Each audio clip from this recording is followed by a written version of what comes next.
cruel. So don't be discouraged as Kenyans. The chicken was there, the axe was there. And the Prime Minister has built, with support of the President, this museum. Tomorrow we'll go and proceed from there. Thank you very much, Honorable, because that's a continuation of that. Thank you very much, Mike. You people, more history will come to you as we go by in the years to come. Let me now call my friend Olara Otunu from Uganda, from Lira, Acholiland, a great nationalist in Uganda, a brilliant politician, a brilliant scholar. Thank you. Omera Dr. Uru, Omera PM Raila, Mama Aida, Mama Margaret Kenyatta, brothers and sisters, Governor James Orengo, my old friend, and Governor Professor P. Nyong'o, I greet all of you. I have come from Uganda with a strong delegation. There's no time to introduce them to you. We have come to pay tribute. We've come to pay tribute to Jaramogi Oginga Odinga, Oluma. We have come to tribute to him with you. In Uganda, there's great excitement. As we were trekking our way here, we kept receiving messages from people who were wishing us well on this occasion. So PM and Dr. Oburu and the entire family, thank you for organizing this. We thank you. Because of time constraint, I will be very schematic. We grew up in the powerful shadow in East Africa of the figures that you saw in the photograph that Dr. Michael Chege just showed us. Bildad Kagea, Aguin Kodek, Acheng Oneko, Pio Gama Pinto, Paul Ngei. Later on, we would add J.M. Kariuki, Taita Towet. We grew up in the powerful shadow of these nationalists. I, of course, didn't know Jaramogi then. I didn't know him in Kenya. But I was very fortunate I would get to know him in New York as his resident assistant. Jaramogi in the early 80s would travel to New York because he had an NGO registered with the United Nations, and also come to New York to organize to travel to neighboring countries. And I was therefore his resident assistant in New York, and very fortunate to spend a long number of hours with him. I just want to say this. First, Jaramogi could have become a historic president of Kenya. He did not.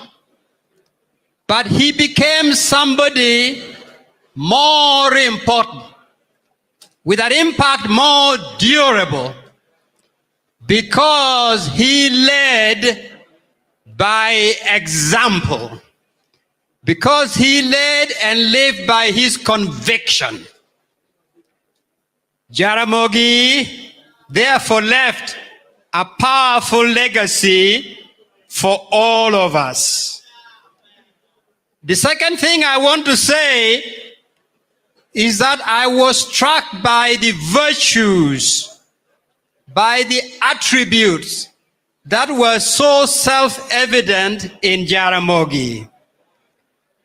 His faithfulness to the people, his courage, his sense of duty, his tenacity in the struggle, and very rare, his self-denial. Denying himself in order to serve the greater good of the community. Jaramogi was also, in spite of his suffering for many years, always committed to reconciliation. These are attributes which, in my view, were not accidental. The Luo elders have attributes which are expected of them as Jodito Pacho, and these attributes of Jaramogi come straight from that tradition. May God bless him for all that. Thirdly, I was struck that Jaramogi, among the African leaders, was a deeply rooted leader, rooted in his own culture, in his tradition, in the history of his people. That is what gave Jaramogi the confidence to be so open and so cosmopolitan and to accept other cultures and tradition and not be threatened by any of that. He made friends all over. You cannot be a great leader in Africa if you are floating in thin air. You have no roots. It's like Okot Bitek's song of Laweno, without that being the authentic voice of his mother, written in the idiom and rhythm and meaning of his own people, it would not have made the impact it did. So in the political arena, Jaramogi was the equivalent. His rootedness made him a more authentic nationalist in Kenya. He made him a more powerful, convincing Pan-Africanist. How I wish that more of our leaders today would have those virtues. Then let me say this. Before Jaramogi, Bobby Marley said and sang, "We cannot sing the Lord's song in a strange land. We cannot sing the Lord's song in the land of not yet Uhuru." Jaramogi particularly provided this dirge, this soul searching, this credo cur, because of the wholesale plunder that some of our leaders are doing to our country. Not corruption. Corruption is a polite word. Wholesale plunder that is taking place.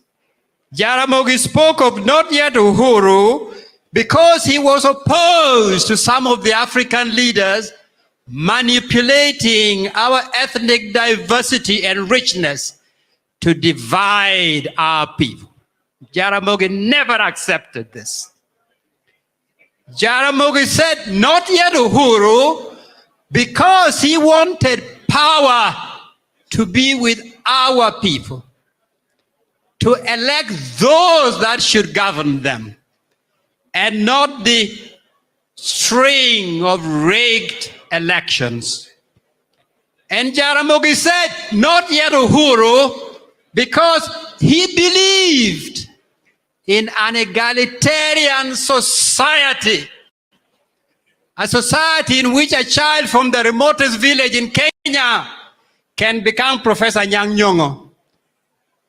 A child from the rural areas and the slum can tomorrow become Dr. Uburu. He believed with all his heart in that, in providing equality of opportunities.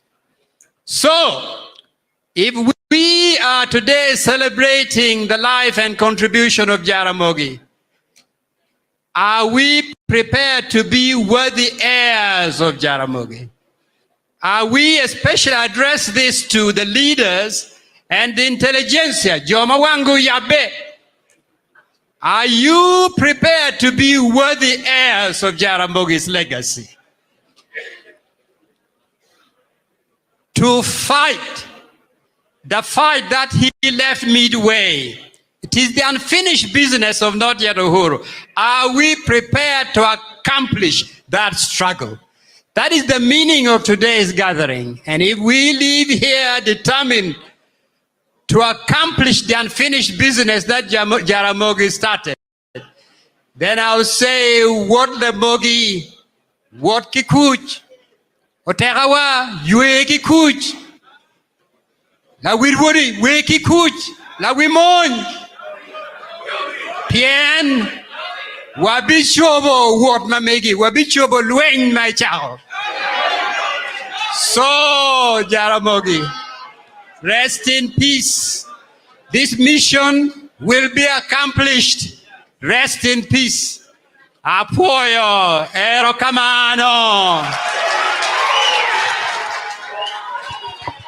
Aya.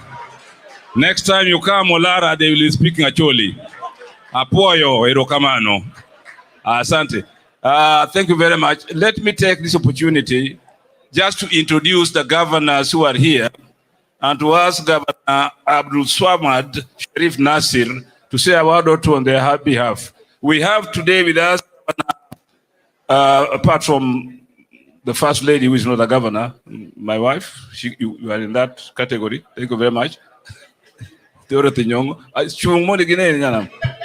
Just stand up so that they know that I'm not Bolingo. Thank you. Asante. Governor James Orengo of Siaya. Jim. Thank you very much, Jim. Governor Gladys Wanga of Homa Bay, the indomitable lady. Thank you very much, Gladys. Governor Ochilo Ayako Nyakwarjamogo of Migori. Thank you very much. Governor Simba Arati from Kisii. Wapi Simba? Ako hapa? Okay. Governor Abdul Swamad Sharif Nasir, I've introduced you. You will come over. Then we have Governor Gideon Mungaro. Gideon, yuko wapi? He's not here. Then Governor Wilberforce Ochichilo. Was he here? Finally, is Ferdinand Baraza here? Any other governor I've not mentioned? Now, I'm sure when Moses Kuria came, you didn't see him. I recognize him. Mheshimiwa Waziri Moses Kuria, a good friend of mine. Head of Public Service. Kifanya nyokonyoko atamuona basi. Aya. Then I just introduced 3 deputy governors. My deputy governor, Governor Willie. Thank you very much, Matthew. Deputy Governor Joseph Magwanga from Homa Bay. Thank you very much. And Deputy Governor Dr. Joseph Mahiri. Aya. Now I'll ask Elisha Oraro, the Deputy Speaker of Kisumu Assembly. The people in Kisumu Assembly here, Nereo Kombo, Deputy Speaker, Honorable Ken Oko, please. Majority Leader, Honorable Mumbo Wade, Deputy Majority Leader, and Honorable Aduinyang, Chief Whip. Asante Adui, and finally, Madam Jennifer Obonyo, Deputy Chief Whip. Yeah. Now, finally, can I ask, let me just give a chance to Governor, because he's in a hurry, want to catch a plane. Then I'll ask Wandai. Pardon? Pardon? Okay, let me ask Wandai, just a minute. Where's Wandai? Come and introduce the APs, sorry.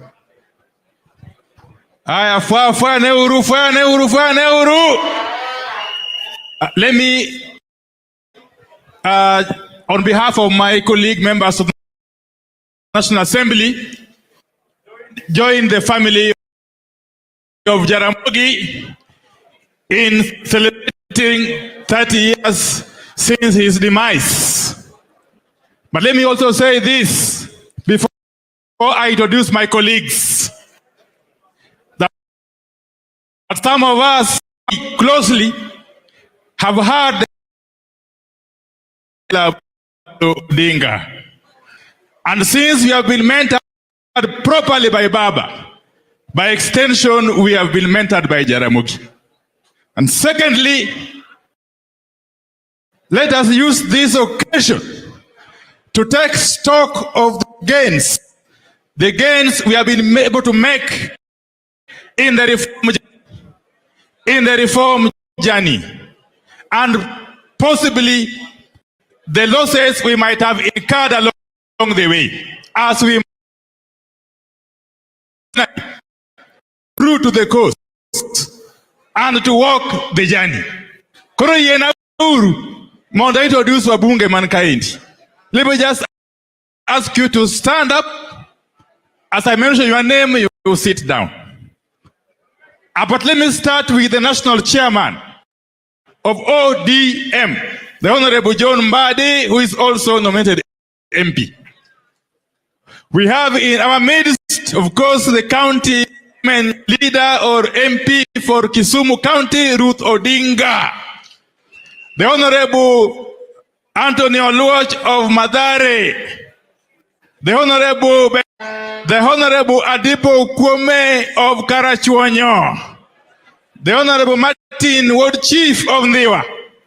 The Honorable Daktari Eva Buyu of Kabondo Eva Obara, Eve Obara of Kabondo Kasipul. The Honorable Orero Mwalimu of Kibera. The Honorable Dr. Lilian Gogo of Rangwe. The Honorable TJ Kajuang of Ruaraka. The Honorable Dr. Christine Ombaka of Siaya. The Honorable Tomo Dege of Nyatike. The Honorable now Rosa Buyu of Kisumu. The Honorable Peter Masara of Suna West. The Honorable Sir Charles Ongondo Were of Kasipol. The Honorable, the indomitable lady Mishi Mboko of Likoni. The Honorable Zamzam of Mombasa. The Honorable Fulangege Badi Twalib of Jomvu, Mombasa. The Honorable Dr. James Nyikal of Seme, who is also the chairman of Duol. The Honorable Oku Kaunya of Teso North. The Honorable Aduma Owur of Nyakach. I have also been asked to introduce the deputy leader of minority, the Honorable Joshua Daktari Joshua Odongo Oron, our host and the MP for Kisumu Central. Of course, Oron must be introduced in a special way. I'm also been asked to introduce the deputy leader of minority of the Senate, who is also the senator for Kitui. He is here representing His Excellency Kalonzo Musyoka. The Honorable Enoch Wambua. I don't know if you would come forward quickly as we conclude and introduce. Yes. Of course, Wambua will introduce the senators, including the SG of the party. I also want to acknowledge the presence of all other guests who have come here, including delegations, particularly delegations from Busia County. I saw them here. Haya, karibu Senator Enoch Wambua. Thank you. Thank you very much, my brother, my friend, Excellency Raila Amolo Odinga, and the family of our father, Jaramogi Oginga Odinga, for hosting us today. Mine will be very brief. Excellency, I come all the way from Ukambani to bring greetings from the people of the lower eastern region. Mmepokea salamu zao? I am here, Excellency, to also represent the Wiper Party leader, His Excellency Dr. Stephen Kalonzo Musyoka, who was unable to join us today because he has been invited to the DRC to witness the swearing in of their president. And I know he is there with our president, President Muigai Kenyatta.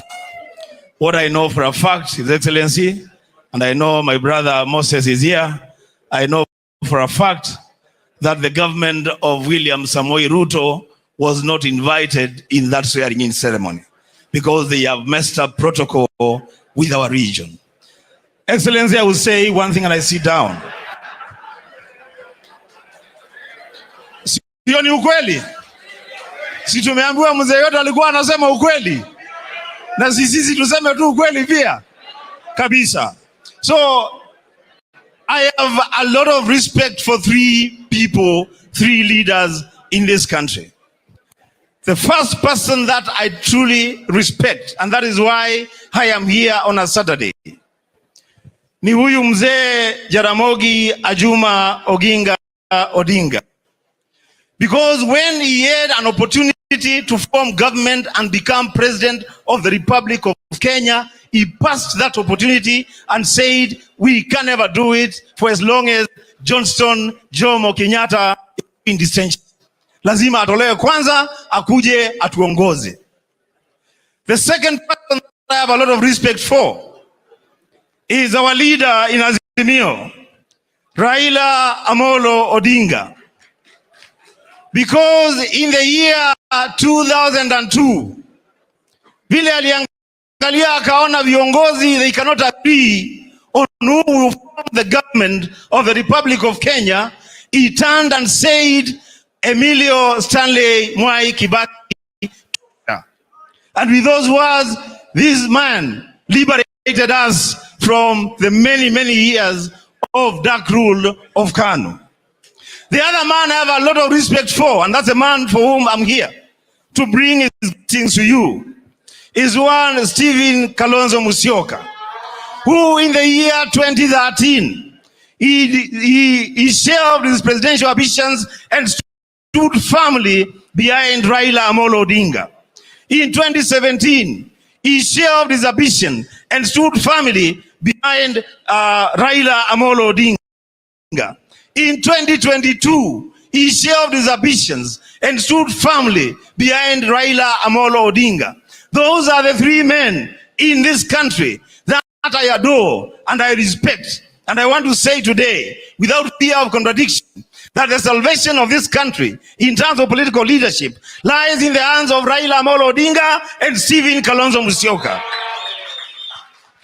Ya mwisho, the best I want to introduce the senators that are here and perhaps ask the SG of ODM, the biggest political party in this part of the region, not just in Kenya, East and Central Africa. Just come and say a word as we introduce the rest of the senators who are here. Senator Safadhali Musime, we introduce you. And I know kuna senator mmoja hajafika hapa leo, na sijui ameenda wapi, na tuko hapa kwao nyumbani. Mmemwona mahali? Ako wapi? Sasa mimi nimetembea natafuta senator simuoni. Baba, there is one thing we have to do in Azimio. Those leaders that are elected on tickets Azimio, now wametoroka chama. Political parties now must test every article of the Constitution and every section of the law. We must withdraw our sponsorship from those leaders to watupe nje, we go for fresh elections. Hapa mnasema nini? Eji unasema nini? Hapo ni sawa. Asante sana. I will give the honor of introducing the rest of my colleagues to my brother, my friend, Senator of Nairobi, Edwin Sifuna. Asante sana. Thank you very much, Honorable Wambua. Your Excellencies, because of time, all protocols observed, I have a lot of respect for all of you. Allow me to introduce the senators in the House today. I'll start with our senior. We call him the youth leader in the senator for Siaya, youth leader. Thank you very much. Now,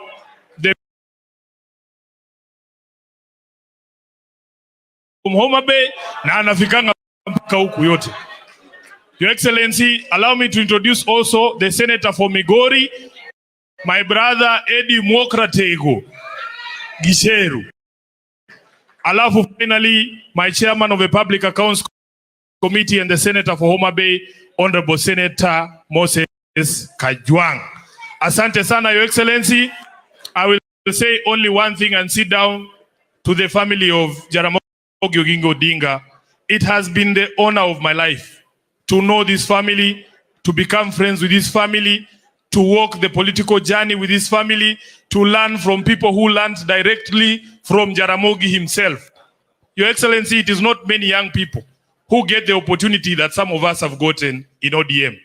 That I was mentored by Peter Anyang' Nyong'o, who's my predecessor as the Secretary General of the party. I have learned under the feet of James Agri Bobo Rengo. I have learned under the feet of Baba Raila Odinga himself. I want to say that this family, God bless you as you continue to make the sacrifices that you've made for the liberation of our country and of our people. And as Jaramogi used to be, I honestly do not know any other politician who would be as selfless as he was, given that opportunity. Even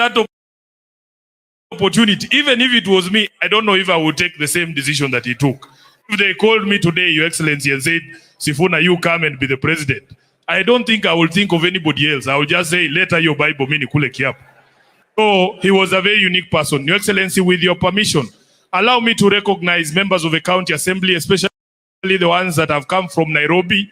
Just please stand up. Hii ni watu wazuri.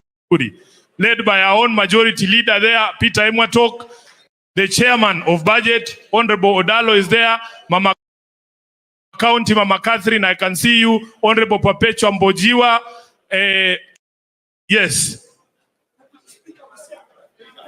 Nani hao? Homa Bay. Yes. And of course our speaker of the Nairobi County Assembly, the governor of Homa Bay has requested that also the members of the County Assembly from Homa Bay wasimame, wawave. Haya. MCAs wa Mombasa, MCAs wote wasimame tu tafadhali. I might not know all of you, lakini mnajua tunawapenda. MCAs wa Kisumu, adui si walikuwa wamekuintroduce. Asante sana. Nani nimewacha? Mombasa. Mombasa MCAs tafadhali wasimame. Haya, governor time. Abdul Swamad Sharif Nasir. Ndugu yangu karibu. Asante sana. Your Excellency, kila mmoja ameongea Kiingereza na Kijaluo. Mimi ningeongea Kijaluo, lakini dada yetu mkubwa hapa Magi anaweza kuona sijui naongea nini. Kwa hivyo unipeni nafasi niongee Kiswahili tu. Kwanza, Your Excellency, nataka kutambua wale nilikuja na wao. Tuko na speaker wa Mombasa, Harub Katri yuko hapa. Nilikuja na CC wangu na Chief of Staff, lakini kando na hao tuko na County Assembly members ambao walikuja hapa as an assembly team. There are almost 20 of them here. Kwa hivyo hapa leo, Your Excellency, we have enough quorum for us to be able to make any decision. Ile utatupatia amri tutafanya hapa tu. Of course, I came with my leaders who come from our area, Honorable Badi, Mishi, and Honorable Zamzam. Your Excellency, yale nataka kuelezea yatakuwa ni mawili, na nina sababu kwa nini nitamalizia na hayo mawili.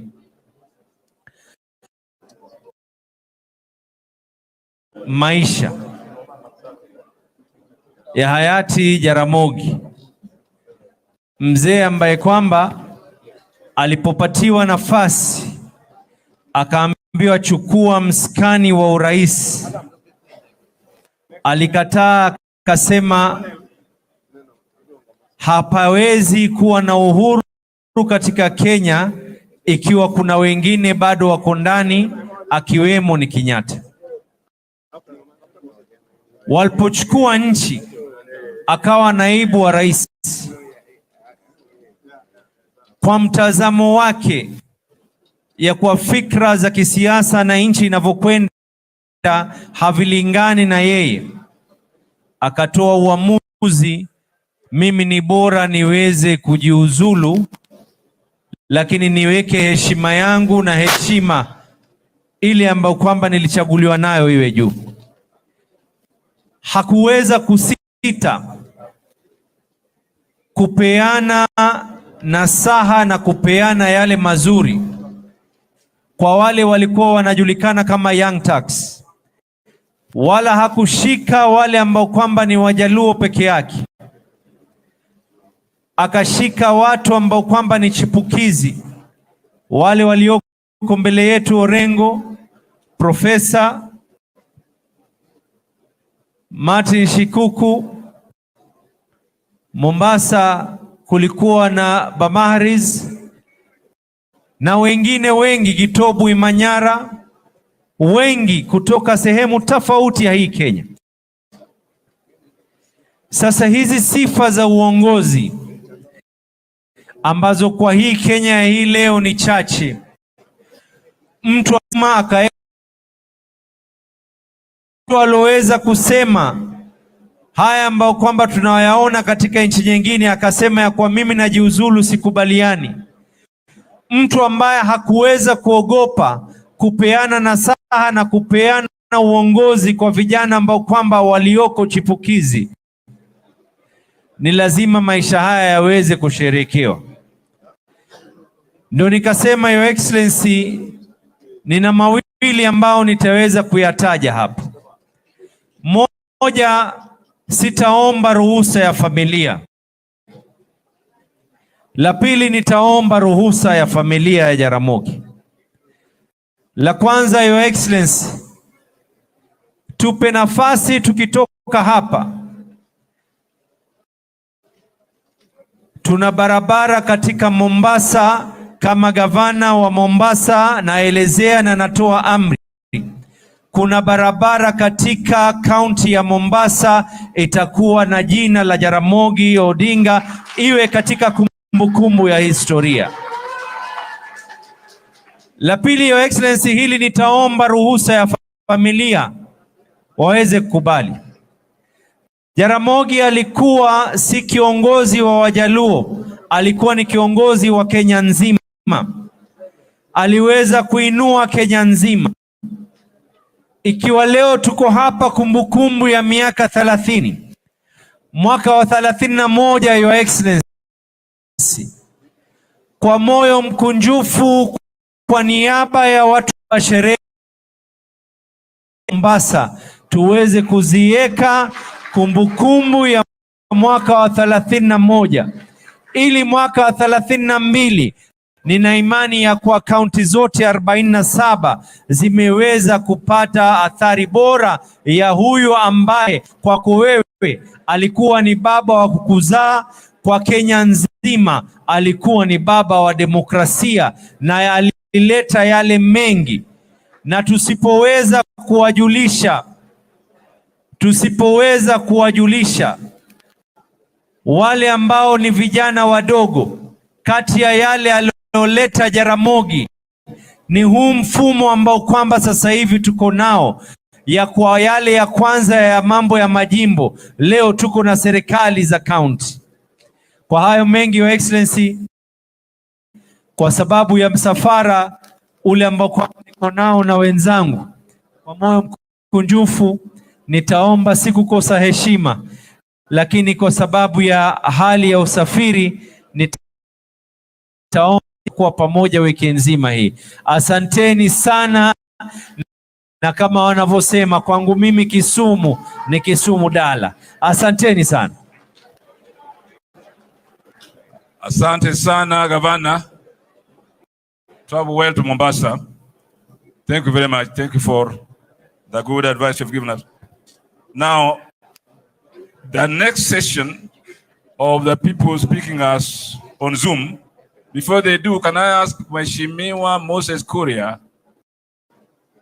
Waziri Moses Kuria, please come over and at least say one or two things to the audience. I know I welcome you to Kisumu, and I'm not going to let you go back to Nairobi today. Familia ya Jaramogi Oginga Odinga, Baba Raila Amolo Odinga, youth leader ndugu yangu Oburu Odinga, Mama Aida Odinga, na watu wa Kisumu, Nyadhuru Auntie, Nyadhuru Umor.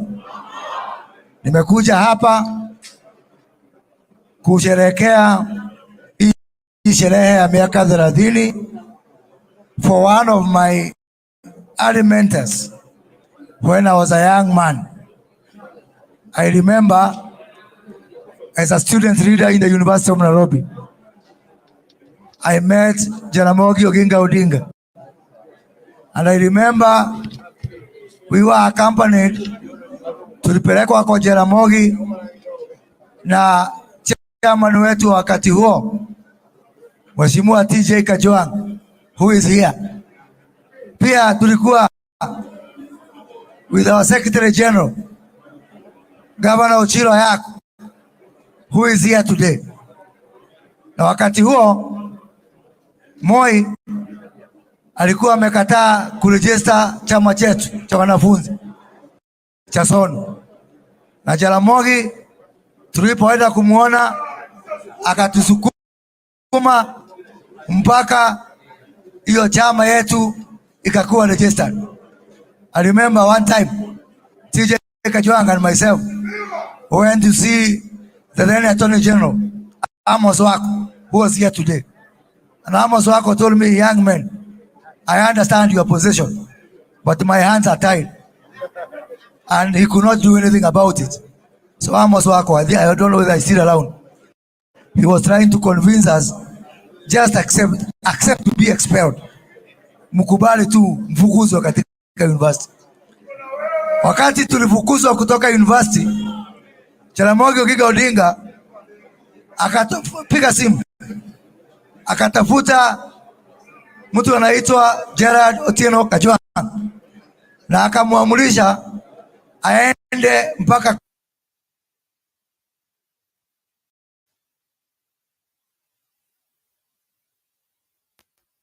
at 6 p.m. And that's how I managed to finish my university, courtesy of Jaramogi Oginga Odinga. Kabisa. Later, when Jaramogi died, I remember we went to Bondo. We went to Bondo to bury Jaramogi Oginga Odinga.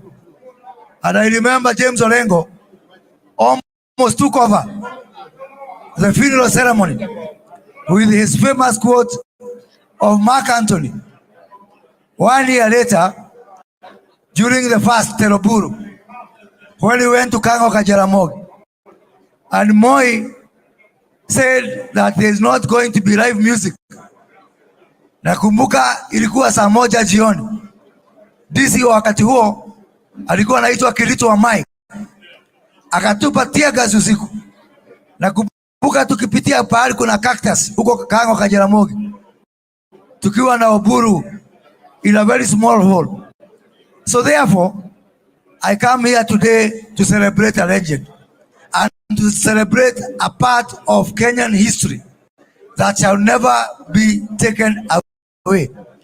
The challenge we have as we honor Jaramogi today is to be that generation that can make a difference. I believe deep down in my heart that we can relive and relaunch the nationalist credentials that Jaramogi, from a monolithic thinking, as it was when Jaramogi and Kenyatta teamed up.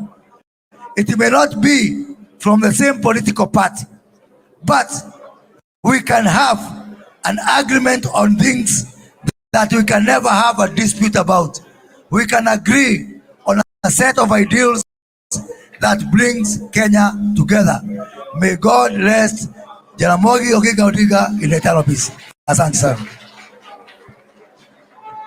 Asante sana, Waziri Moses Kuria.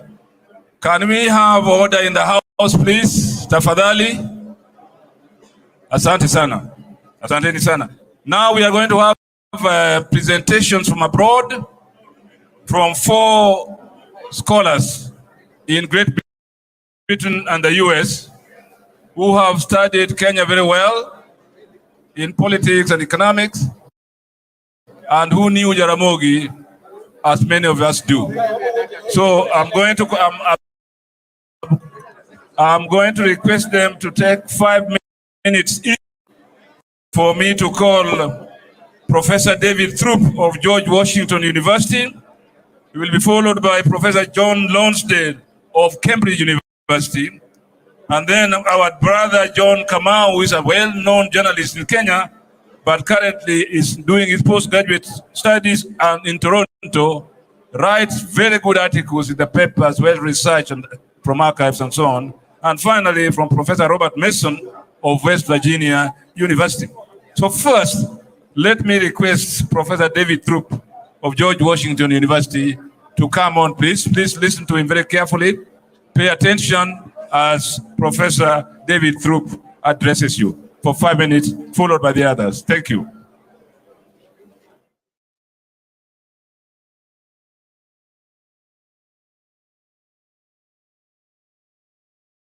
Gentlemen, I only met Jaramogi once when he was campaigning to honor him today. I think you can divide his career into 6 phases. First, the period of his education at Messino, the Alliance High School, Makerere, and then back to teach at Messino. And that period demonstrated, I think, his willingness to stand up and challenge authority in 2 famous confrontations with Carrie Francis. First as a pupil at Messino, and then just before he went to Makerere over Carrie Francis's appointment as the new headmaster of the Alliance High School.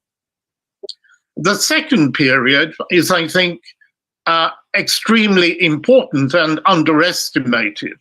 And that is the period from 1945 until he was elected to the Legislative Council in 1957, when he revived, along with Walter Radede and Achieng Oneko, the Luo Union, and played a pivotal role in the formation of LUTATCO, the Luo Thrift and Trading Corporation. And it was during these years, 1945 to 1957, that he really captured the influence over the Luo community. First, as representative of the Luo, the emerging Luo elite, but also representing the voice of the have-nots of Kisumu, and perhaps most importantly, as the spokesman of the Luo peasantry. It was his critique of soil conservation measures and stocking and cattle dipping, I think, in the 1940s and 1950s, defending traditional peasant principles that catapulted him into the position of Gur and leader of the Luo community, a position that in many respects he was to hold until his death in 1994. The third phase, and the one that we all know about, but which I'm going to talk about perhaps in a little more detail, echoing Michael Chege, is the period of the struggle for KANU, the struggle from his election to the Legislative Council in 1957 until he resigns as Vice President of KANU and Vice President of Kenya to form the Kenya People's Union in 1966. 1958, as has been mentioned, is a pivotal year, pivotal speech, when he says that the real leader of the Kenyan nationalist movement is Jomo Kenyatta, and that the rest of us sitting here in the Legislative Council are really merely his representatives. And Kenyatta has to be released to play his rightful role in Kenyan politics. But that relationship became tested. And as early as January 1964, it was already evident at the time of the Lynette coup in the KAR that Kenyatta had become a little bit more suspicious of Oginga, of the Jaramogi. And that concern, that suspicion grew at the end of the year on Jamhuri Day, December 1964, when Kenyan African Democratic Union disbanded, was incorporated into KANU, and changed the balance of ideological forces within the ruling party. The 12th of December 1964, of course, is also the date when Oginga Odinga took Jomo Kenyatta to open the Lumumba Institute, which was to be a training school for KANU officials. And in May 1965, on the graduation of the first class from the Lumumba Institute, they made the mistake, a fatal mistake, I think, looking back, to seize control of KANU headquarters, to proclaim that the leadership of KANU, apart from Kenyatta and Odinga, had all been dismissed, and to usher in a left-wing platform. That event, May 1965, marked in many ways the end of Jaramogi's personal relationship with President Kenyatta. At the same time, of course, you have the rumors about the Russian ship providing weapons and supplies, being shadowed by the Royal Navy, and coming into the port of Mombasa. In fact, of course, it arrived first in Dar es Salaam. If there were any weapons, they were unloaded, and then subsequently made its way into Mombasa, where it was quarantined, it was searched, government ministers were searched, and so on. And that was the final blow. And we can see that by the issuing the following month of Sessional Paper number 10, the famous commitment in Kenya to African socialism.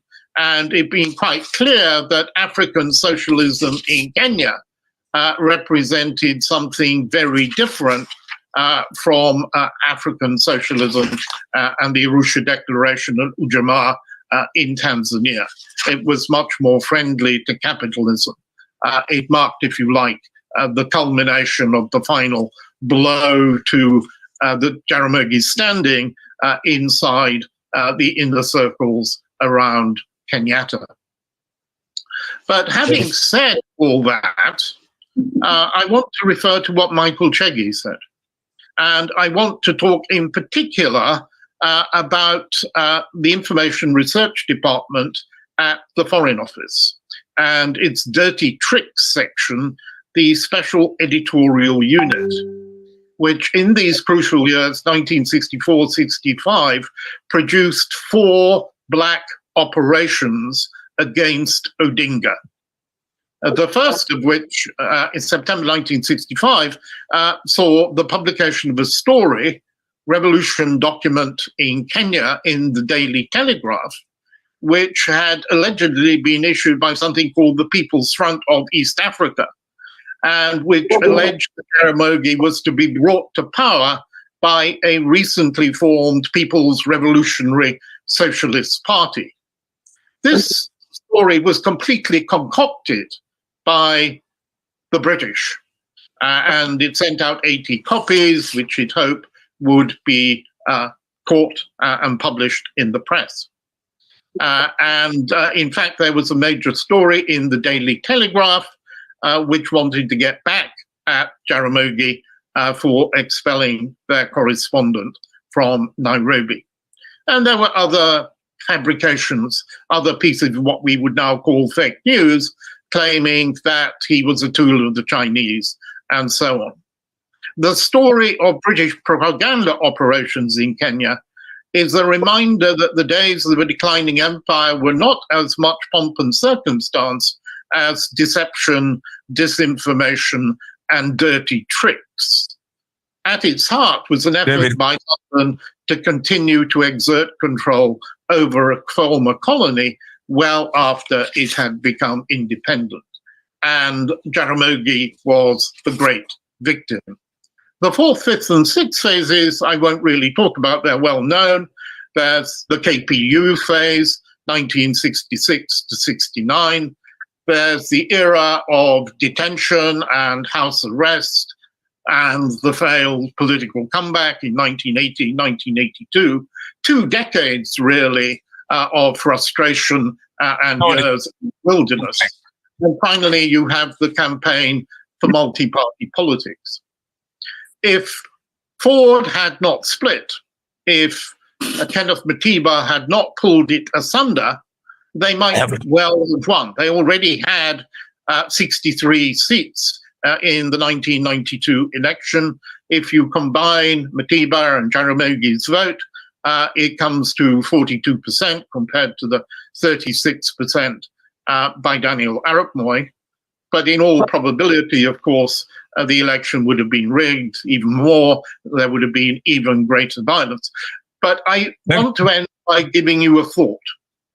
If the Jaramogi and Ford had won, and Ford had remained united, and Jaramogi had become Kenya's third president in January 1963, Kenneth Matiba would have succeeded to the presidency on January the 20th, 1994, 30 years ago today. Okay, thank you so much, David. Would have been very different. The subsequent speakers to hold on to the 5 minutes limit. We shall request you subsequently to send us these papers, even the ones that have been given here today, so that we can have a follow-up publication of this 30 years memorial of Jaramogi. I know we have a lot to say, but it is now 5 o'clock in the afternoon, evening in Kenyan time, and we still have one more panel to go through. So I'll try to make it as short as possible for the remaining speakers. My friend John Lonsdale from Cambridge University, can we hear from you the next 5 minutes? And then you can send us your speech so that we can publish it. John? Thank you very much, Mr. Chairman. I'm very grateful indeed to have been asked to attend this meeting. John? And also greatly honored. And I'm delighted. Family from many distinguished contributors. I will speak very briefly. My former student, David Throop, is not known for his conciseness. I shall be very much more concise than him. I just want to take up what others have said about Odinga's rootedness. I met him once only a long, long time ago when I was a research student at Kisumu in 1963.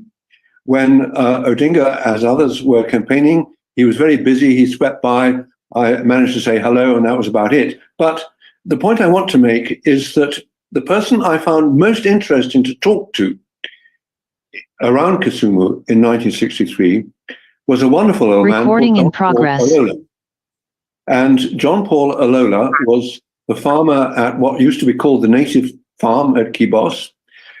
He was, I think, Odinga's business mentor in founding the Luo Thrift and Trading Corporation and the bus company. So that Odinga grew up, I think, in an atmosphere of extraordinary intellectual depth and interest, surrounded by people like John Paul Alola, a generation older than him. And I think that Alola, I mean, he showed me cuttings he had made of the East African Standard in the 1920s. He kept up with settler politics.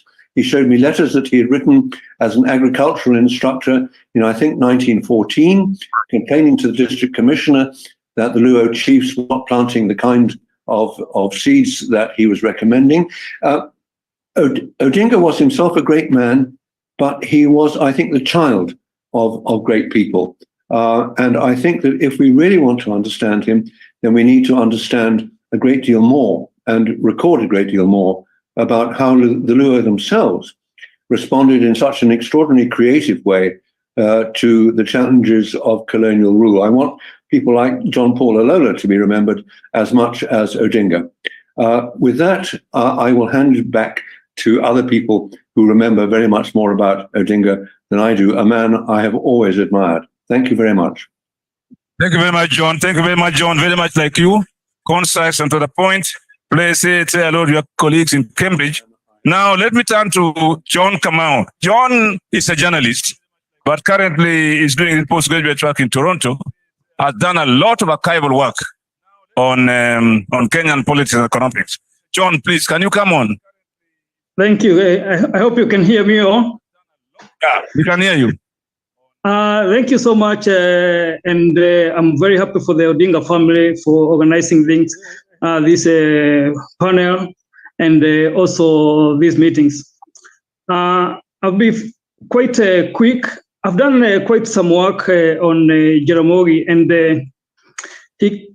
one thing that I always say is that we need to understand Jaramogi within the wider framework of international Black thinkers, the intellectuals, and the activists who are emerging to question the legitimacy of colonial rule and the racism that was existing, and the perception of blacks as backward. And he was in the league of great visionaries like Kwame Nkrumah, Kenyatta, Abdel Nasser, Julius Nyerere, all people who are against the creation of an equal society.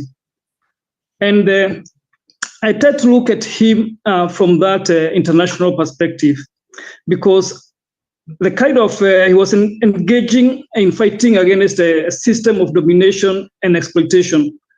And if you listen keenly to him, and if you read his book, Not Yet Uhuru, you're going to see that this is not the story of Kenya alone. It is a story of unfinished business of liberation in Africa. And having been born at a time when the sun was never setting on the empire, I think he took it as his duty to make sure that by the time of his death, the sun will have set on the empire. But also, the empire also struck back, and Professor David Thorpe has talked about the kind of response in which what the empire did. And those who look at the propaganda system and the way it worked with the British intelligence, I think having failed to create Jaramogi to become a loyalist or to become in their own image, to create a man in their own image, they turned against him, and they made sure that they turned against him, and they made sure that the only thing that they could do was to satanize Odinga, the way they satanized everybody else who was against the empire. And to do this, I think we need to reflect so much on the works of the Information Research Department and their data campaigns in Africa and in other places where they started this misinformation campaign. And that's what worries me, is that we fell into this trap of this misinformation. And even up to this moment, we are still trapped into some of the politics of this misinformation and the black propaganda, which was started by the British. And they forced us to start looking inward to an extent that a great nation like Kenya would think on the politics of genital modification, would think about the politics of genital modification as one of the ways in which to determine leadership. And this, I find that to be quite absurd for a great nation like Kenya. And again, when you look at the workings of the black propaganda, or what even the Troop has talked about it, the fake news and propaganda articles, there's a new book by Jim Burns on one of the MI5, MI6 personnel who was working in Nairobi. His name was Walter Bell. And this book, which was released this year, it talks about how Walter Bell started working with Jomo Kenyatta. Kenyatta didn't know so much that he was being fine-tuned for some of this propaganda. And Walter Bell worked so much with Kenyatta. And part of the misinformation about the coup, Odinga coup and all that, it reaches Kenyatta's desk. And even the papers by the People's Revolutionary Kenya Socialist Party, most of these propaganda papers, they reach Kenyatta. And he started being suspicious of Odinga. And so a wedge is being created through this machinery. The other thing which we fail sometimes to remember is that Odinga is an internationalist. He had set up what was known as the Kenya office in Cairo. And few people recall the Kenya office in Cairo. And this is where he was reaching out to international figures like Abdel Nasser for help in the Kenya's liberation. And we had people like Odhiambo Okello, Owera Abido, Abdullah Karungo, Kamwithi Munyi, all these people who were working towards emancipating the Black Africa, and they were with the help of Abdel Nasser. So we find that Jaramogi was a deliberate internationalist, deliberate in that he was reaching out to all those people who could help. And that is why you find his friends included people like Kwame Nkrumah, Tito of Yugoslavia, Mao, Khrushchev, all these people, if you read his book, they had meetings with him. And the other thing which I want to touch quite briefly, and I know I think if we had time we could have talked about it, is about the Jaramogi airlifts. When we talk about airlifts, people are always talking about the US airlifts. Okay, thank you so much, John. Okay, thank you so much. There's an announcement to be made here, please. Can you make a quick announcement? Thank you, Prof. I wish to remind that we are here on a very important intellectual discourse. All movement behind the dignitaries must stop. Madam, you cannot be selling calendars at this time. That one is not possible. All security officials, people are seated behind you for a good reason. You can't be standing in front of people who are seated. God has given us a sound mind and we must use it, especially here. Kindly, Calvo, kila mtu aliyesimama hapo aondoke. Na wewe mzee uliyesimama mbele ya kamera, tunakuomba uketi. Na tusalie watulivu, tusikilize maswala yanayozungumziwa hapa. Professor. Thank you very much. We have the last speaker on Zoom, Professor Robert Mason of West Virginia. And I'm requesting Robert to observe the 5-minute rule because we have our last panel years to come and it's already 5:10. Thank you very much, Bob.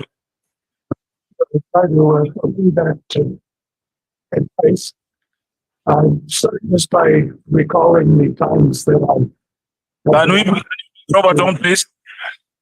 Yes. Those people that are doing, please, can you go out or keep quiet and sit down, please? Please respect us as we respect you. Tafadhali. Tafadhali. Okay, John, Robert, please. Thank you. First, honored a speech he gave in Kisumu, sponsored by the McGarry Extra Euro program, with courses in Western Kenya. And he shared the platform with Musa Amalemba. And this is the first time I've seen Odinga in person. The contrast between he and Malemba in their public speaking and dress and their message to us as to the future education of Kenyans was quite a stark contrast. I've never forgotten it. And the message he said was, of course, we need to focus on an education that reflects the people of Kenya, that is the majority in Kenya, not be based on the colonial education completely, but African. Second time I met him was at a friendly soccer match that he based on colonial education completely, but African.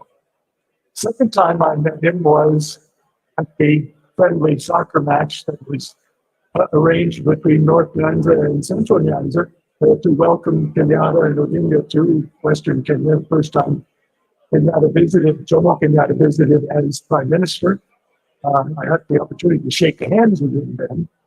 But thirdly, when I returned to Kenya in 1968-69 to carry out dissertation research, I was really looking for a place to stay. I found an apartment in America House on Windy Mingus, where which some of the headquarters as well as the police in obvious and less obvious. Anyway, only one time did I get threatened to be taken to the Central Police Station for going into the building where KPU was. But the example I would like to give would follow up on what Professor David talked about, the 1958 statement in Mexico by Jaramogi that Jomo Kenyatta was the leader of the Kenya's Africans, to remind that in the following year, April of 1959, he made that case directly in the face of the Secretary of State for the Colonies, Lennox Lloyd, who had been briefed before this meeting. Odinga was leading a delegation from the constituency elected members organization, including African and Asian members of LegCo. Lennox Lloyd was told he had to push back against those in Kenya who were glorifying Kenyatta, as they briefly put it. He did, but he jumped immediately to defend Kenyatta as a leader of Africans, called for his release, and of course infuriated Lennox Lloyd, but the die had been cast a few days earlier. He had announced in Parliament that there would be a constitutional conference coming. That was the first Lancaster House Conference. Thank you very much. Thank you very much, Robert. And thank you, David. Thank you, Professor Lonsdale.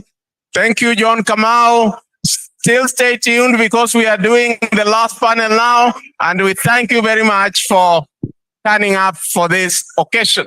We now have the last panel, which has those Jaramogi inspired and those Jaramogi mentored. Governor James Orengo will take the last seat because he'll be the last speaker. Dr. Mukisa Kitui, the second last seat. Gitu Kaengeri, you'll go to the third seat.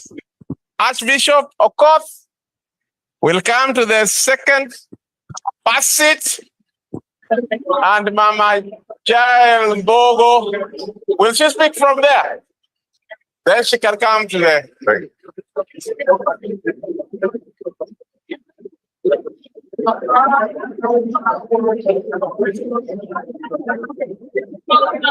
Go ahead.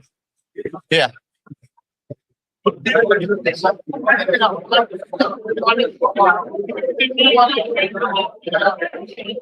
Yeah, Governor.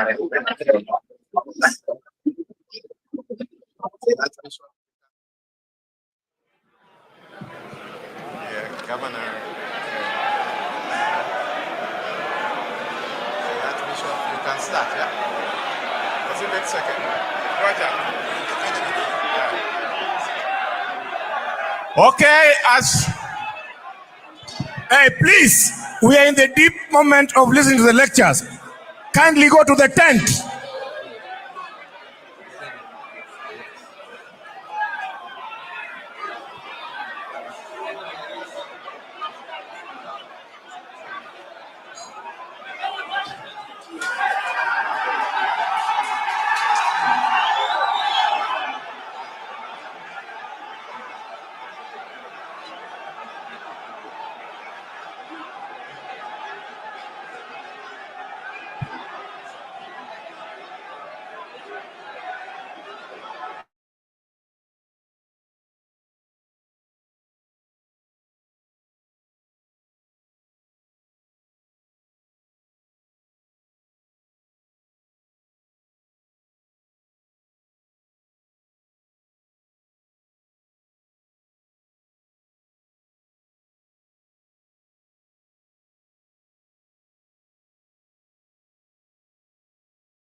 Ando odie tent kacha.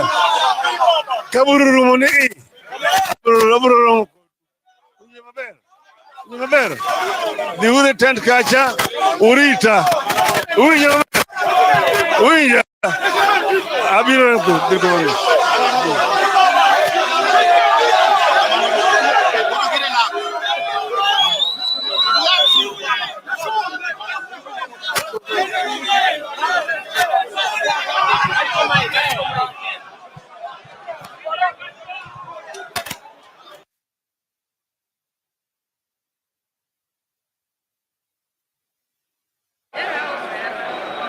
We have now the last panel. And we will start by Archbishop Okoth, who was inspired by Jaramogi. Archbishop Okoth, you're the first. 5 minutes.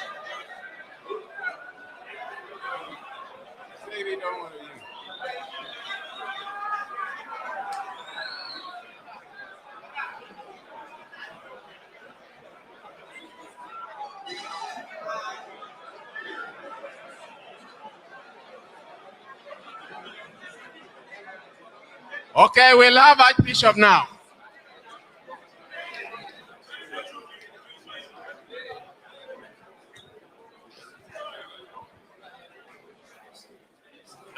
All protocols observed. Mine is to state one attribute of Jaramogi, which we seem to forget. Jaramogi was a man of gratitude. Jaramogi was a man of giving thanks. Jaramogi not going aside erokamano. Mokwongo. Kana bedo jabiskop ka. Jaramogi samane kana lotunga gwedha. Yes. Jaramogi bene otingo rengo. Kedo pija na ubro neno. Kwambo ugwedha. Yesai ugwedha. One Jaramogi no kwa rose a public. Mwenye kane waro. Mokwongo anyiso. Kaka Jaramogi no go na Nyasaye erokamano. Kada chieng' mane iko Kenyatta Yes. ne antiere. Kendo ne antie kanyo ka jobiskop marwa rielwedi kuom Kenyatta. When we were praying for State House, Kenyatta in State House. And Jaramogi was passing. He watched my Raila wacho kai. We in the Mari, Yes. I was there and I had it. And my hands were straight over Kenyatta.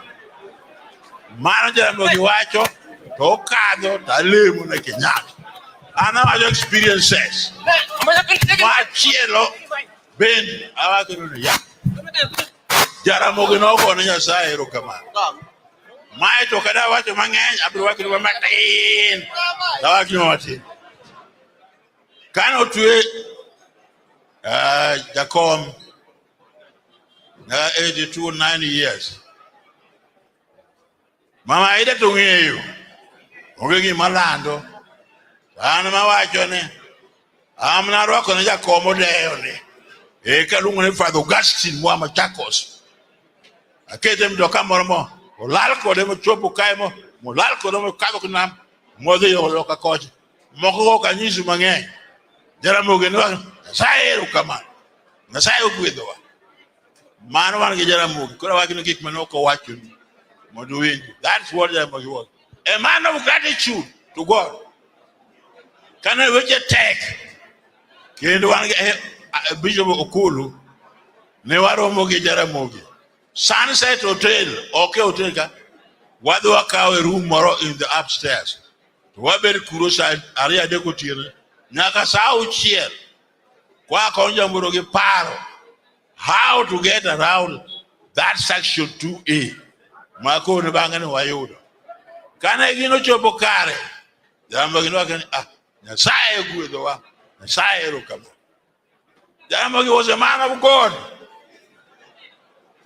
Don't think he was only a fighter of political affairs. He was also a fighter for justice and truth and peace. Machielo, mabedo karawacho mang'eny. Kanogi kama koro, mama eda bende, tich onge, gitimore nade. Saeno ke nalia komorone, kao nyikwa Jaramogi gi, itere school, muatere school. They learned in Nairobi school. James Orengo knows very well how Alois Opio, his friend, that we just buried the other year, used to take the fees of these grandchildren of Jaramogi and pay them at Consolata school. I told him, don't say whose parents. They are children of God. They go to school. That is all. Jaramogi came to say, Nyasa ero kaba, Nyasa ugwedoa. Nyaka ne nwanga na amula bed jabisko. Wajwange Jaramogi. Nene manya sayo ugwedoa. Nyasa ero kama. God has blessed us. Let us thank God. Machielo kanegi kamakoro. Moi the President Moi Birobo. And Moi was there. Jaramogi was there. Jaramogi asked Moi, in the umbrella, kivuli, motingo Kenya te, kelo wapi, gimaki sitima bondoka. No we kaka negedeno, kaka negedeno. Zaya no mi aria como ramatin, madi alano go loka, wote pinya Jerima, avye pinjo Brussels, ben. Chobo kanyo ero. Kuro kana ogikana. Wailo sitima moa. Mamboleo nyakolago. The Mamboleo electricity going to Bondo is a responsibility and my initiative to do that on the request of Jaramogi Oginga Odinga.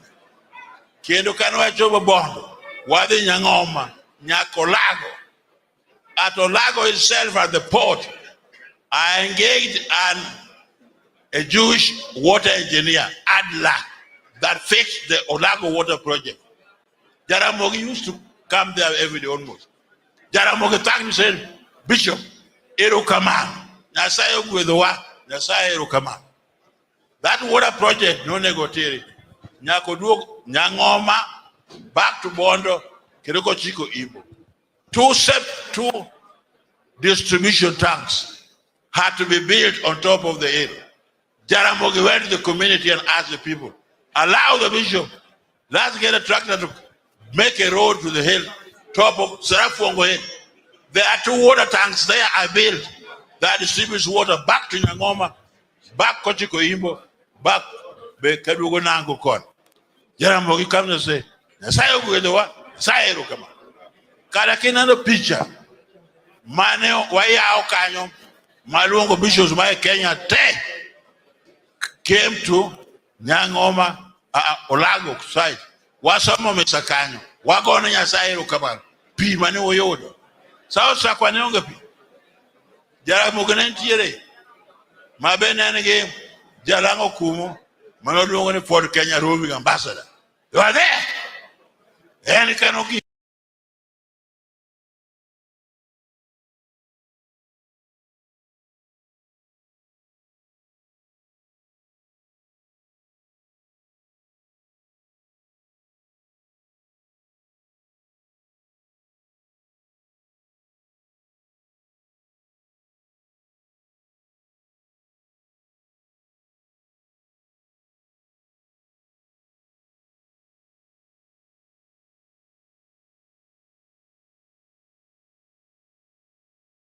Polytechnic.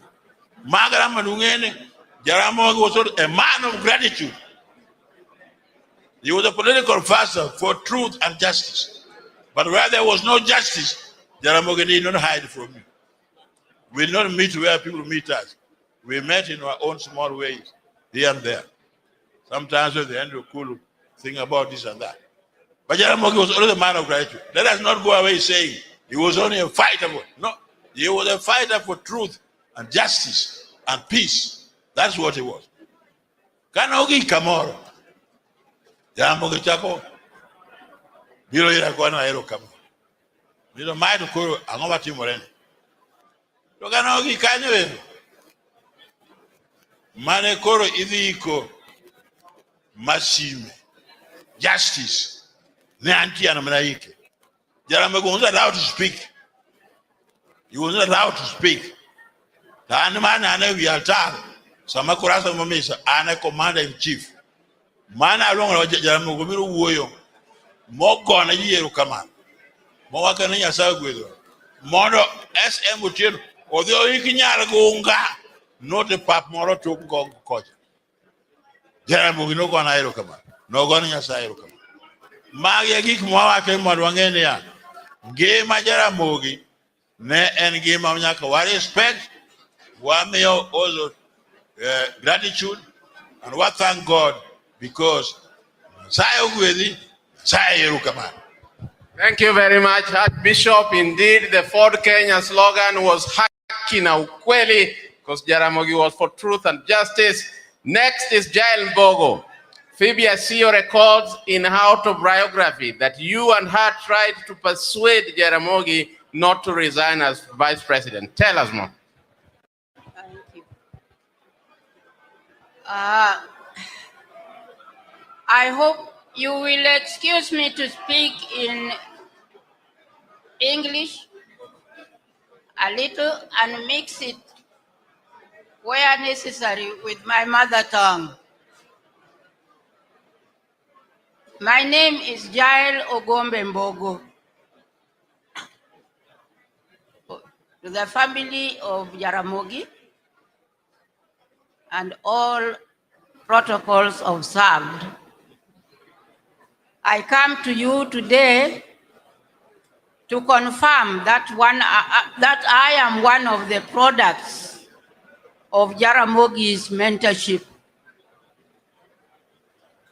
I was with Mzee from 1958 in Eastlands, Nairobi, which was then known as the natives area. After the death of Ofafa,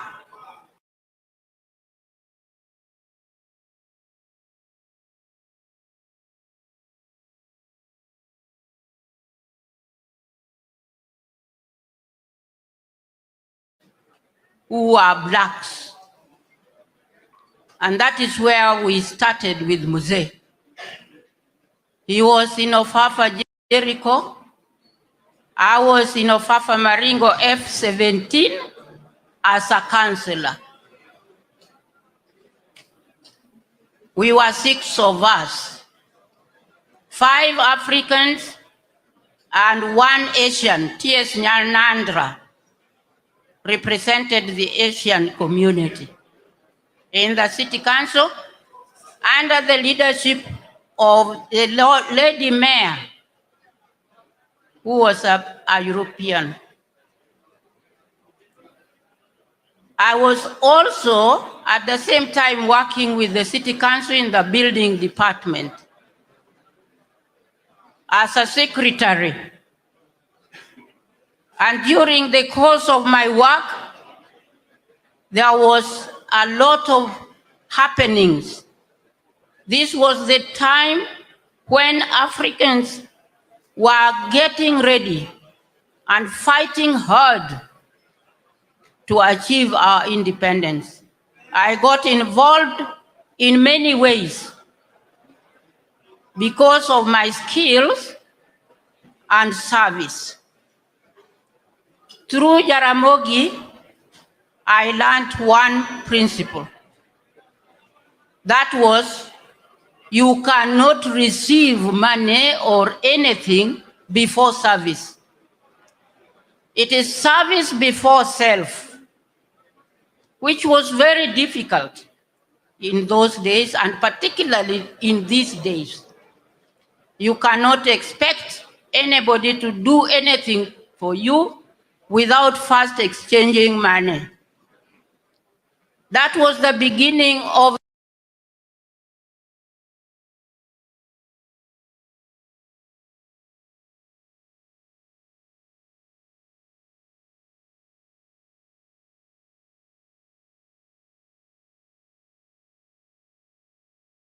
and those who wanted back their land. There was agreement for the British to send money to settle the ex-detainees who are being released at that time. When Mzee wrote about Not Yet Uhuru, he had noticed that the money that was coming to compensate The detainees who are being released never reached them at any cost. Instead, there was a company, Kikuyu Land Buying Company, which was charged with raising money to buy land from the Wazungus. But even that did not work properly. Therefore, he was very disappointed. When he saw this and he found out that he could not get his points considered, that's the time he resigned and formed the party, KPU. I wanted to join the party then because he was our leader from Eastlands. Every morning, we would be controlled 3-4 times from Ofafa to City Hall. You lie down, you stretch your legs, and you open your mouth. If you are, if you have no teeth down here, you get relief. But if you have your teeth, the lower teeth, you are getting in. I was arrested many times because I refused to remove my lower teeth when my time came. Mondonaga, I had to pay the penalty. Marbe dogila kena. Tokoro sani agon nyasairo kamano. Nikechela kena go koro wuok kendgi. Mondo ka dhi e polo, tayudu kuma jaduong' nitiere. E kona ma jolue mabiro dhi e polo. Mano en adiera. Yeah, after that, we moved to the real independence now. We worked very hard. I was given a role to play as a counselor to organize the African community in Nairobi, and particularly women. We hired Kenya Polytechnic, a big hall like this for the whole country. And everyone came with whatever they could show as being attributed to the African culture. This went on, and then I was elected chairperson or president of Maendeleo Yanawake. And in this area now, I had very good opportunity of pursuing and studying and following what was happening in the government. And Mzee asked me not to resign from Maendeleo when he formed the party. He refused that I should remain where I am because of the information which I could give relating to the system of government we were following. I worked for almost 10 years, but much more. After everything happened, Mzee, I would say, loved the development of women. He was very particular in every organization or party or committee he formed within the party.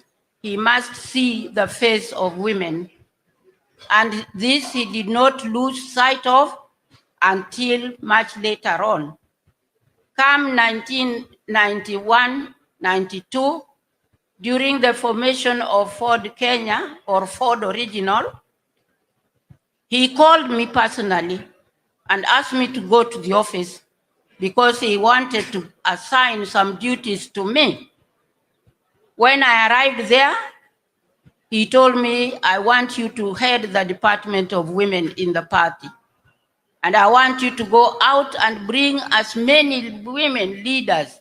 You have worked with them, you know them, you understand them, and I want them to be the springboard of our struggle in Ford, Kenya, at Ajip House. I did exactly that. The first person I called was Wamboi Otieno, who was a personal friend of mine. Then he came and told me, I want Phoebe as CEO. Phoebe was still in the government at that time, but gradually we managed to get her over to Ford Kenya. And I brought many other women. Wangare was his favorite. He wanted Wangare to be the first vice chairman. Yeah, the first vice chairman.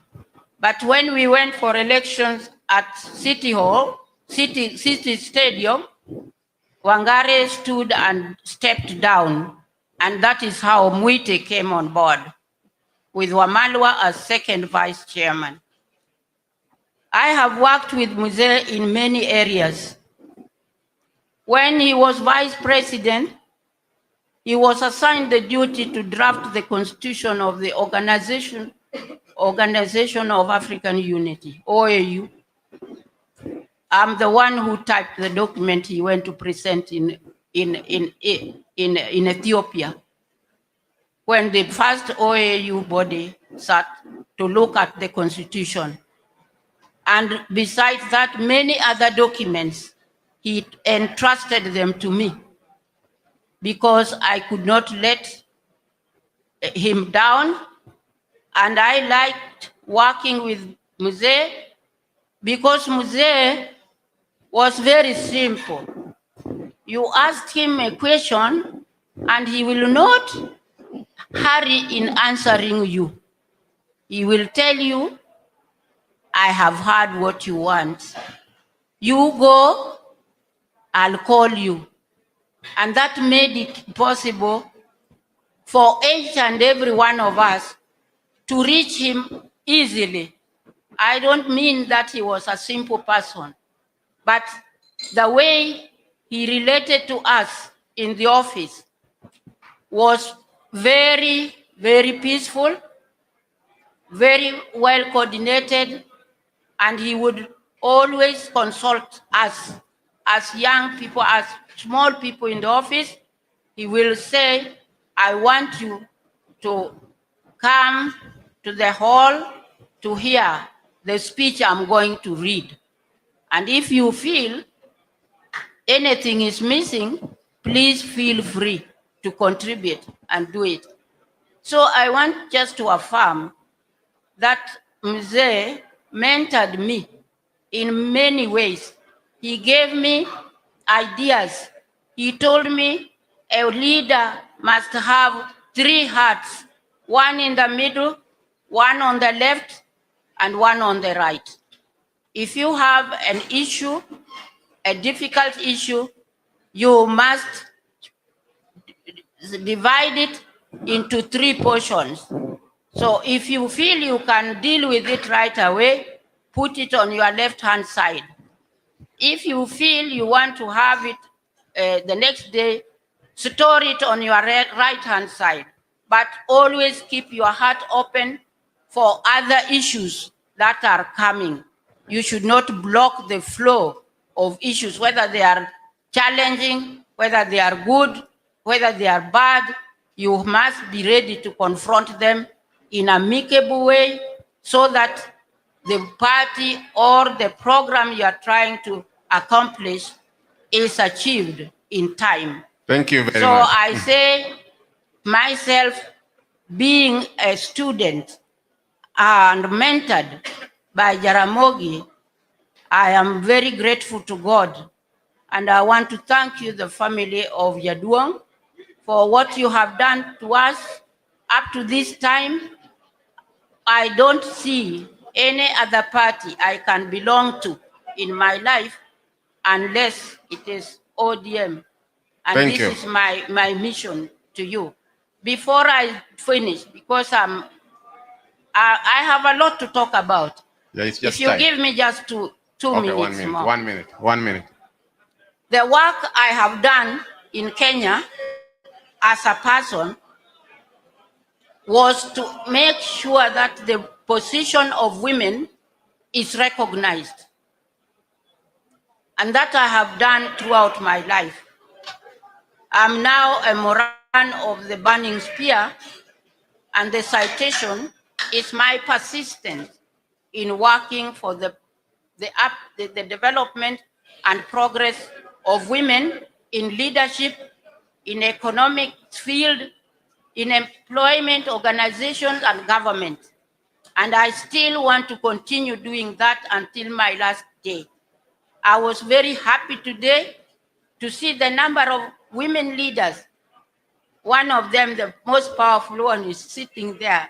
Thank you very much. I respect you and I admire you and I wish you all the best. The sky is the limit. And I know that in due course, you will be somewhere to show that leadership can be shared. And where leadership is shared, success is promised, is assured. And with those few remarks, Thank you very much. I want to say thank you very much for giving me this opportunity to come and participate with you and also contribute the little much I've had with the Muzee. Thank you. Thank you very much. Thank you very much. The legs, as you can see, are failing, but the mind, you'll agree with me, is very clear, very sharp, and still going strong. Thank you, Mama Jai. Now we go to the youth in this house. Mzee Gitu Kahengeri is now a century old, which means he's 100 years.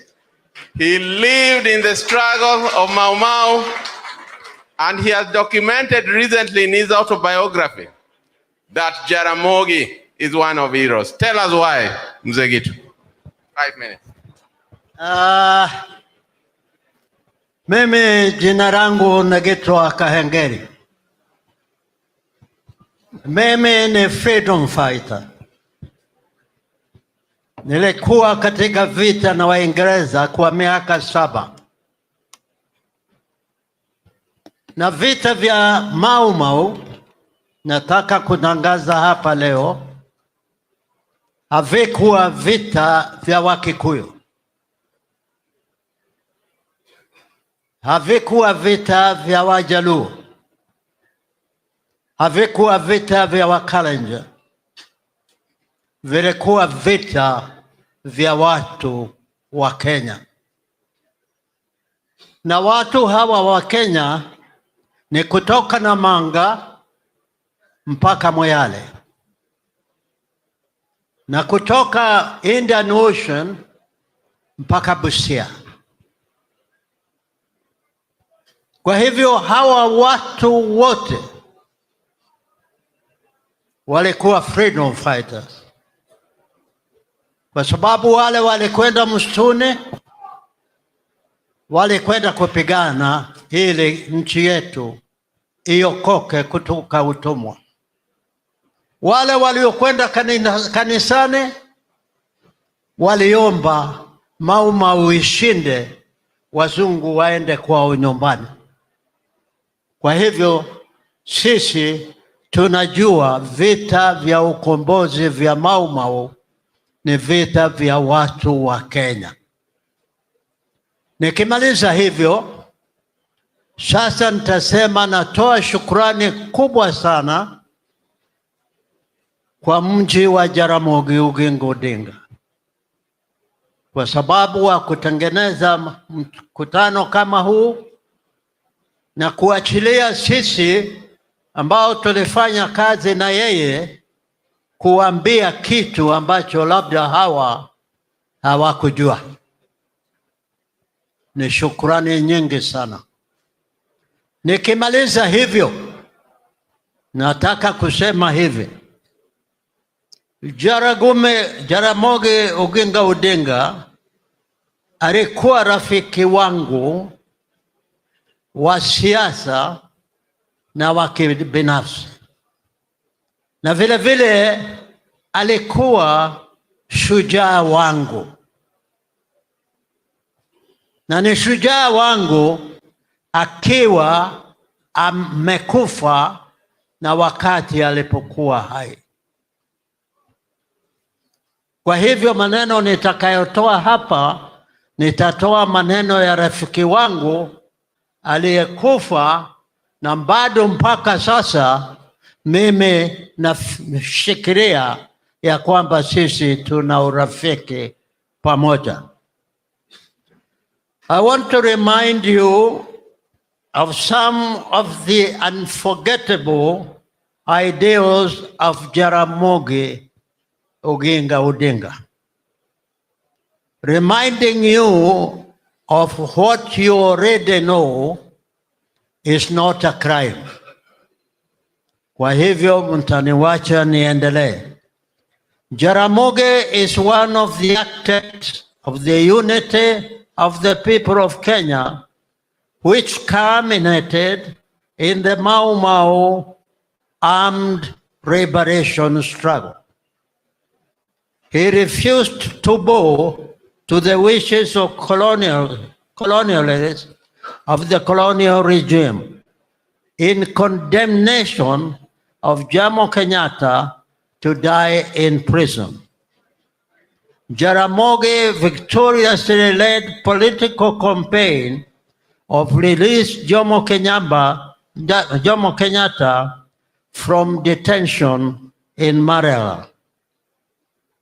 Kenyatta was released and he became the president of the Republic of Kenya, with Jaramogi Oginga Odinga the vice president. In his willingness and wisdom, Jaramogi successfully united KANU political members in Nyanza and in the central region to defeat KANU, a party that in the general election. KANU was supported by colonial regime. They are collaborators, they are traitors, and the notorious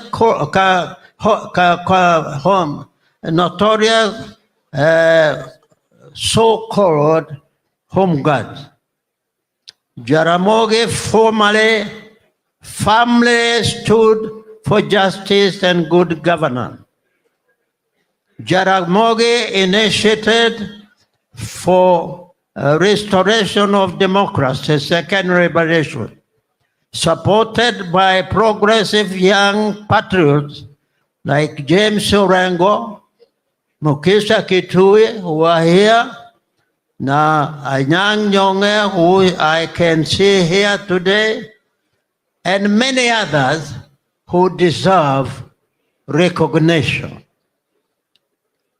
Jaramogi is a confirmed patriot, progressive leader of the people of Kenya. His ideals are worth remembering and emulation. Having reminded you that, I now appeal to the young generation together with their parents. Number 8, love and help one another for peace and progress. Number 2, unite the people of Kenya. Unity is strength. Number C, embrace dialogue for any kind of dispute. Dialogue is the mother of all agreement. Sacrifice for the development of this country. You are the pillars of this nation. Use your strength, similar to that of sledgehammer, to fight tribalism, corruption, nepotism, any other evils destructive to our nation. You have the capacity to do that. Amen.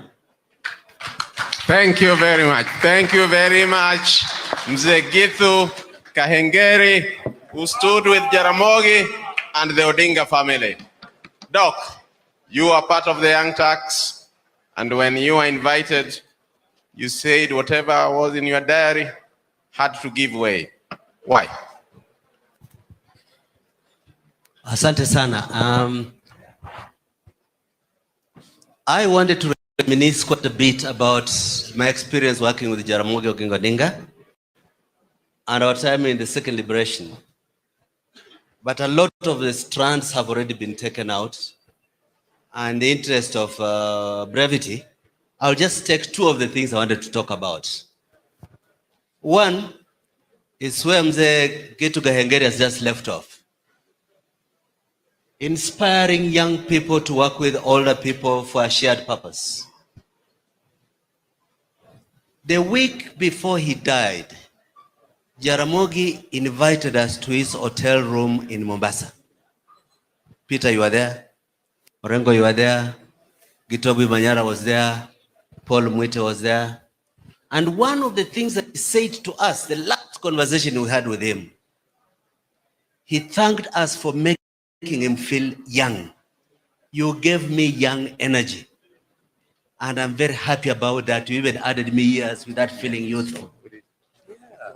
And the second thing, he said, always fight on when we have not reached our goals.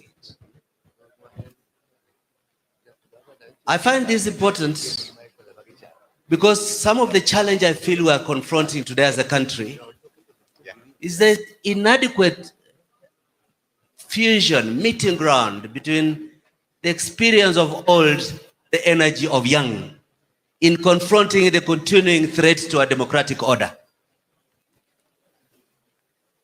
We must look afresh at how can we rebuild the bonds between generations to deal with the major challenges which are threatening to reverse the gains that people like Jaramogi Oginga Odinga fought so much for, sacrificed themselves for.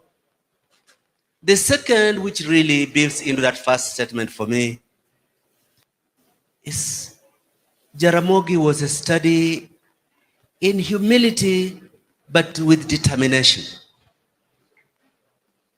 He was not a very person, but he was a very consistent and persistent person. And working with him through those years, through those intense moments, I could see a person who was saying the cause is larger than ourselves. This is important to me today because I fear there aren't enough voices in this country talking truth to authority. When young men were raided in their homes in Kondele and died later when they were taken to hospital, there was not sufficient outrage in this country. When Jaswinda Rai was abducted by agents of the state and a president started promising illegality, there was not enough outrage about that behavior. When Margaret Jakang, the control of budget, was humiliated, purportedly because of some infringement of many years earlier, we kept a similar silence. Jaramogi would not be so silent. The best way we can honor Jaramogi, speak truth to authority. We are not here by invitation. We were not given a gift of liberation. Our second liberation saw people sacrifice their lives. So people spend decades in detention. So families broken up. We cannot let persons who buy power intimidate us. And my friend, the leader of minority in parliament, the parliament of Kenya today is the most gullible since the Mulolongo parliament of the late 80s. The good news is that usually such terrible parliaments give way to liberation. Let us not make the sacrifices of silenced legislators without the gain of emboldened nationals, linking our hands, seeing every struggle as our own, seeing every infringement on the rights of Kenyans, seeing every unjustified attack on the judiciary as attacks on our order. And that if we become complacent and look the other way, Jaramogi will sit uncomfortable in his grave. Thank you very much, Dr. Mukesa Kitui. Last but not least, those who read history know that he was not only a personal lawyer, he was a confidant. He was always there. He was an aide. And on the day he died, he was right there by his bedside. And Dr. Diambol Lel, whom you guys saw in the documentary, said in Luo, when Jaramogi breathed his last, Jim, Yaduongo Bwatna, which means, Jim, Mzee slipped through my hands. Your reflections, Governor. Thank you. The Prime Minister, Raila Amolo Odinga, and the Odinga family, Mama Susan, and the family. If I was to talk about Jaramogi, it would take a long time. But let me say, on this day, at this hour, I was at the Aga Khan Hospital. I had come on a mission where Jaramogi had instructed me to write a letter to Nelson Mandela, which he wanted to be delivered. And he wanted a meeting between him and Nelson Mandela before Mandela became the president of South Africa. Jaramogi left us in January 1994, and Mandela became president in May 1994. So it is a day I never really want sometimes to think about, because I think history today would have been different. But I'm grateful to Olaro Tunu, because the things that you said about Jaramogi, I would not want to repeat them, but because Jaramogi left us with a legacy of struggle. And I think those virtues of Jaramogi are important for us today. The virtue of wisdom, the virtue of justice, and the virtue of courage. And more importantly, when we're talking about courage, is not sheer bravery. It's more than that.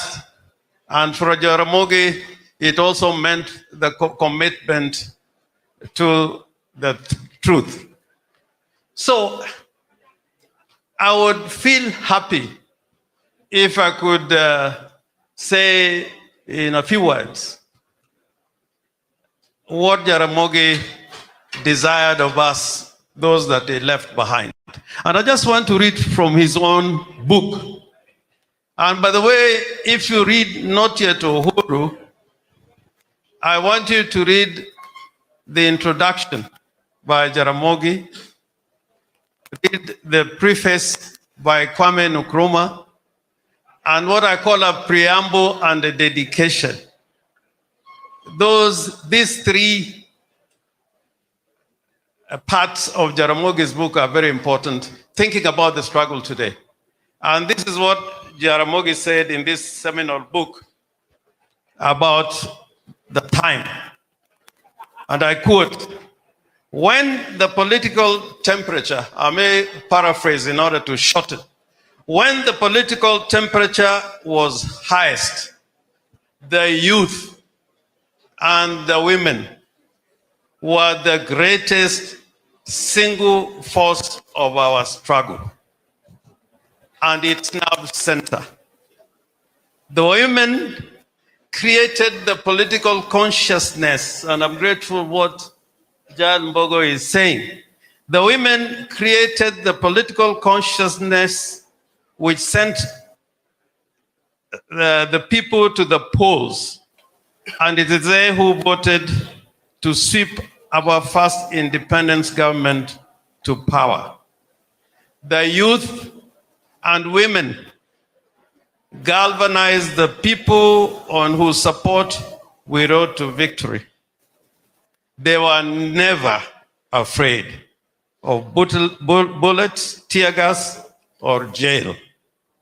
And then in his dedication in this book, what does he say? And I quote, I dedicate this book, the story of my life and political struggle, to the youth of Kenya, my country. As the spirit of the youth carried us through our hardest days in the fight for independence, So on the youth, the youth will shape our new country, Kenya. So looking at the struggle from 1994, without the youth, I think we would not have been where we are today. Without the women, I don't think we would be where we are today. And I want to repeat that it is true that when there were meetings about the leadership of Ford, Jaramogi's preferred candidate was Wangari Maathai. And you remember, to the end, in the elections that came, Wangari Maathai still advocated for Jaramogi to become the third president of the Republic of Kenya. Now, when you talk about courage, I have never seen somebody of that age so courageous. I remember an incident that when we went to Garissa for a political meeting, and we carried all the political heavyweights to Garissa, including Martin Shikuku, Kimani Wanyoike, Dennis Akumu, Buya, and at the airport in Garissa, the military said we could not go and hold a political meeting in Garissa. And when one of the people in Garissa offered a combi which found its way into the military, into the airport, some of us, whom I shall not mention, refused to enter that pickup. But Martin Shikuku was always very loud, sat at the back of the, of the combi.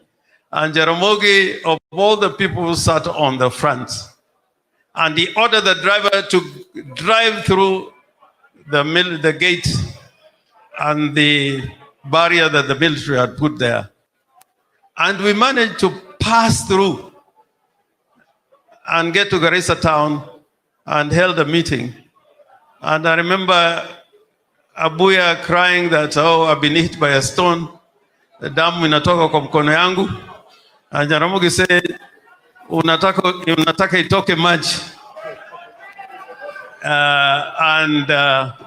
We ended up having a very successful meeting on that day. The second thing, if you read the book between what Nkrumah says and what Jaramogi says, is that on issues of principles, we should be steadfast. We should steadfast. And he cries in that book that the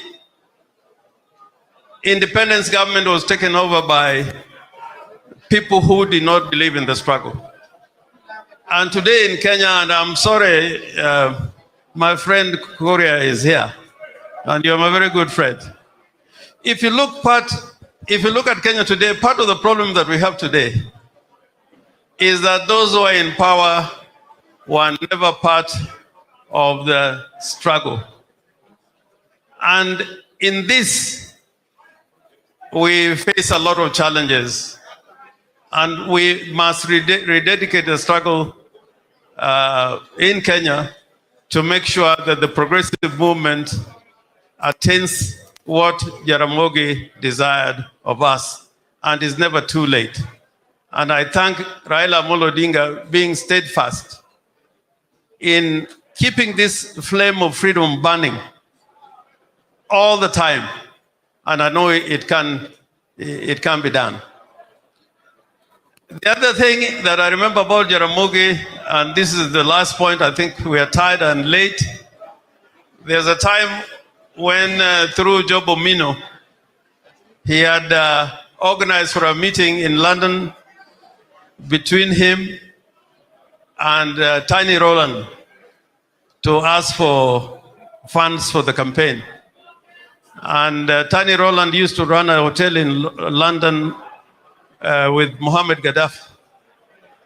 As soon as we got to that hotel, Jaramogi instead of just asking for a contribution, he went straight and told Tiny Roland that you people have exploited Africa and you have nothing to show. And the worst is that Mozambique, Rhodesia, what is Zimbabwe now, and Zambia could have become independent countries if Londro East Africa had not engaged with the reactionary forces, particularly in Mozambique. Now, when Tiny Roland walked out, and I was trying to whisper to him, Jaduong, Koroki wacho motango ayud pesa nenadi. To owacho na to ko tamre okowe nyaka said here. So when Tiny Roland came back, he told him, I know you're Moi's friend. I will not stop you from giving him a contribution. But you must also give us a contribution because you know we are the ones who stand for the truth. And a testimony to that, when Jaramogi died, Tiny Roland was here, to say bye-bye to Jaramogi Oginga Odinga. So this is a life that is very difficult to replicate, but I think the legacy lives, and Kenya is in the right trajectory if we follow the footsteps of Jaramogi Oginga Odinga. Thank you very much, and God bless you. Thank you very much, Governor Orengo. I'll ask now the panelists, with the exception of Archbishop Okoth, to remain, and the rest can say it. Indeed, the political shadow of Jaramogi looms large from what we have seen today, from the talk we have had today, and from the aspirations that people still have. The program says that we should have the closing prayer, but I know you would stone me out of this podium if I went and said that Archbishop Okoth now give the closing prayer. And therefore, because of that, I want to invite the only one, the Honorable Raila Amolo Odinga, to come and wrap up what has been a momentous day. And therefore, let's be upstanding as he comes to give the closing and wrap up remarks. Karibu.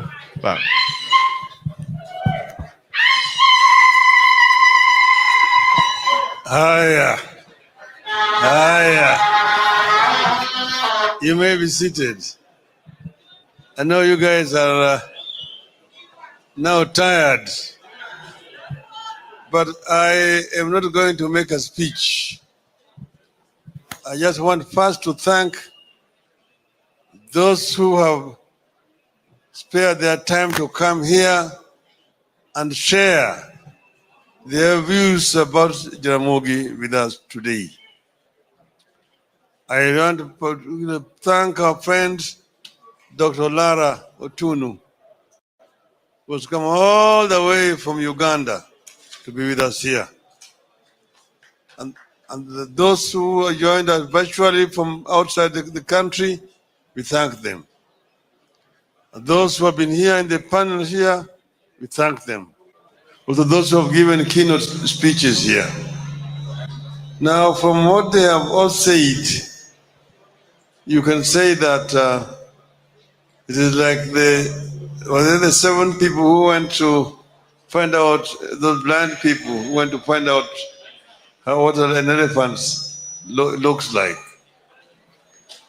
From what they all said, actually a picture has emerged of Jaramogi Oginga Odinga.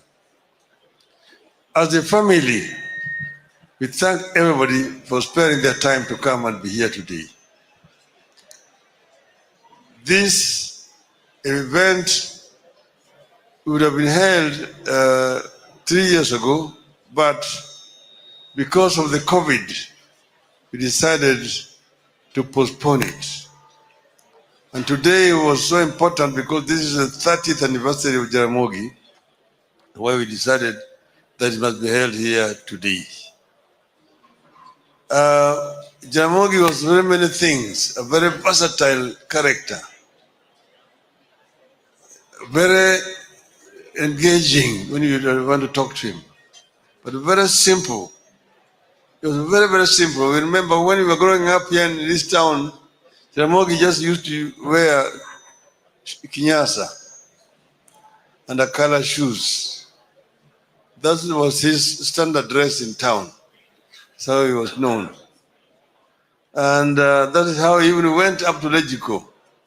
You will see, if you read the Note in Uhuru, there is a place where they are now discussing the dress, Jaramogi's dress in Bunge, how he should get into Bunge. Eventually he won that and was able to be going to Bunge without having to put up a tie. So but we're growing up as children, he had been a teacher. And therefore he was very, very strict with us as children. He wanted us to grow up like any other native children around. And we had it very rough, me and the Buru here as children. But now, in retrospect, we are grateful to him that by treating us like ordinary people, we grew up as true Kenyans, and we therefore understood the problems the ordinary peasant children were experiencing in the rural areas. We were removed from schools here in Kisumu and taken back to a rural school down there. We lost 2 years of our education because of transfer from Kisumu to the rural home there. Because when we went there, they said we were too small to go to standard 3. So we had to go and start again in standard 1. But that was okay for us. We think that it was a good experience. It prepared us for life in the future. But Jaramogi, it is this other aspect of Jaramogi which has not been properly appreciated. Jaramogi, the teacher. Jaramogi really wanted people to get education. And he spent a lot of his time and a lot of his money trying to promote education among the Kenyans. At the time he died, there were 54 children in different stages of education. Some were in nursery, primary, secondary, and university, whom he was sponsoring. We decided as a family to ensure that all those children would get education in accordance with their abilities. And through the foundation, we raised money and we ensured that all the 54 children Jaramogi was sponsoring got education. It was a time when there was nothing like CDF. But we managed to ensure that these children got education. Some we sent abroad to universities. No one of Jaramogi. But he had started this thing much earlier. When he resigned from teaching in Maseno and came and set up a business here, he was helping very many students who wanted to go abroad. And when he now became the chairman of the Care of Luo Union, he now actually institutionalized it. Very many students who went abroad in those days got support from Luo Union. And when he went on a trip, he had been invited to go to India. What happened is Jaramogi had constructed a building in the center of the town here. He called it Ramogi House. And that building was completed in 1951. So in 1952, he invited the governor. He wrote a letter to the governor through the PC to come and officially launch or open the building. The reply came back that the town center is not for Africans, natives. That Africans should go and build in the native reserves. Town center is only for Europeans and Asians. So that is noted rule. You can read it there. So after that rejection, he now wrote to the Indian High Commission. By that time, India had attained independence and had posted a High Commissioner here in Nairobi who was representing the whole of Eastern Africa. It was called Apa Sahib Pant. So Apa Sahib Pant accepted the invitation to come.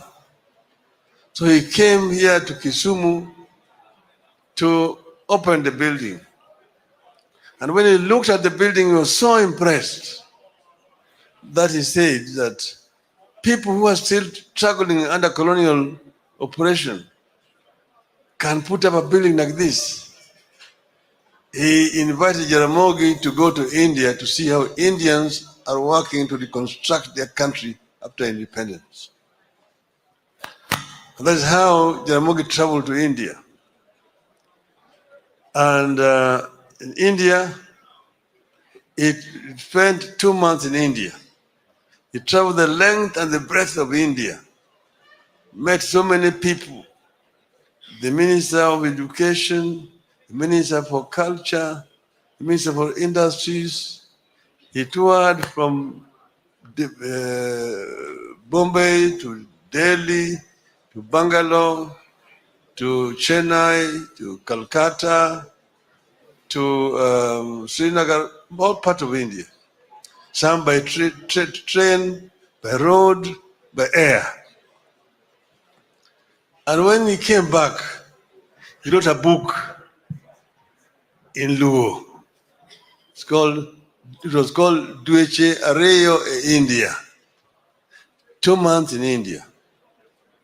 He recorded everything that he had seen in India. That book was later on translated by an Indian friend of him, Ambubai Patel, into English. And the copies are available there. You can buy them. 2 months in India are available there. Noted Huru is also available there. Flames of Freedom is also available there. Anybody who wants can buy. In that book, he was so impressed. He met with the then Indian Prime Minister, Jawaharlal Nehru. And they had long discussions. And he signed an agreement there with the Indian government that he could send Kenyan students to go and study in India. So long as they get transport to go to India, they would get Indian government scholarship to study for free in Indian universities. So Jaramogi then came here and recruited Kenyans to go and study in India.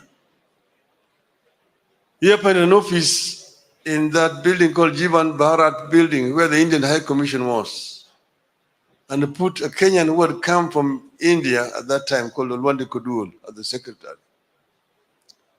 To that scholarship program, many Kenyans went to study in India from 1953, 4, 5, 6, all that. People like from here, I can give you some names. Odongo Mamu, Omolo Kero, Tomo Kelo Dongo, Odero Joey, Akoko Mboya,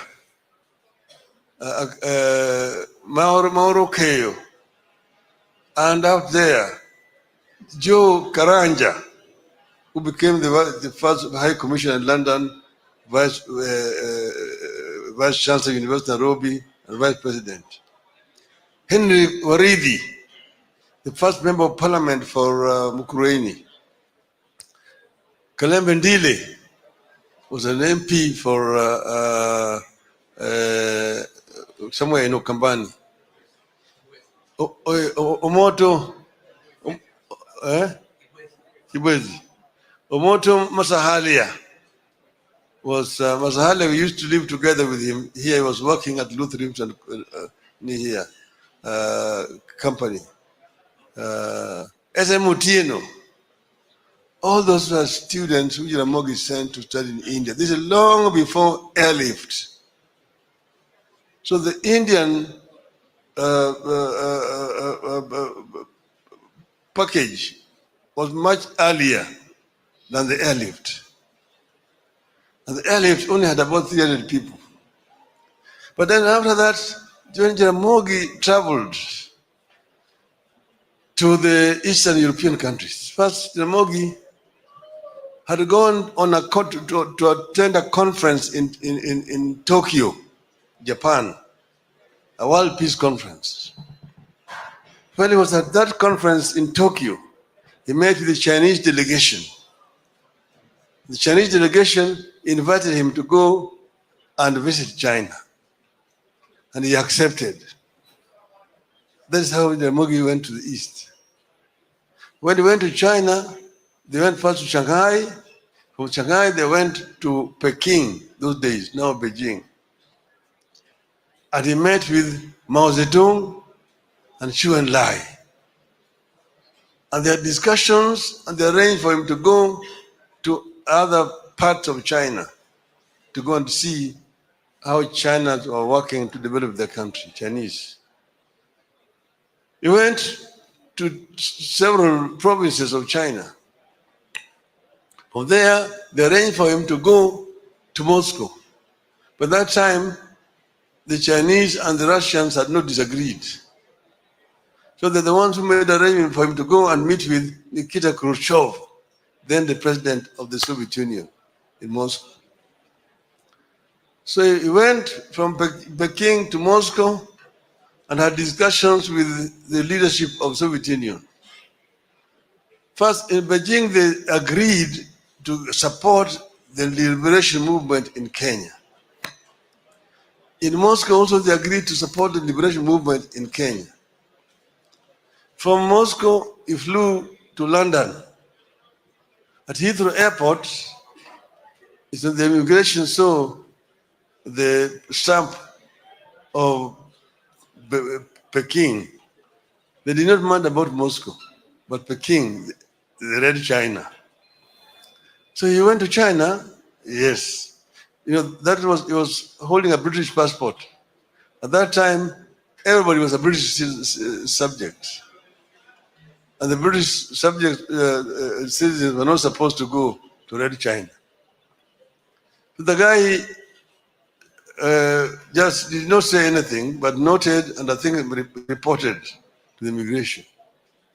He went into the town. But from there, when he came back to Nairobi and landed at Jomo Kenyatta Airport now, then Embakasi Airport, the passport was impounded.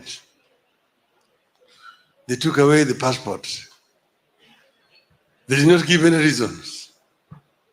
So there was a headline, Jaramogi's passport impounded. So the matter was raised in the Legico, and there was a long debate over it. The majority of members of parliament at that time were white, and they were saying how Jaramogi was playing about with fire. One was called Group Captain Briggs, one was Sir Michael Blundell, and one was called Enes Vasi. And all of them were condemning Jaramogi and saying that Jaramogi was playing with what he did not understand. He who rode on the back of the tiger ended inside the stomach of the tiger. So one said, Mr. Odinga should know that men much more intelligent than him have tried and have failed, and he will fail. So when Jaramogi rose to respond, he told the gentlemen who were talking that, look,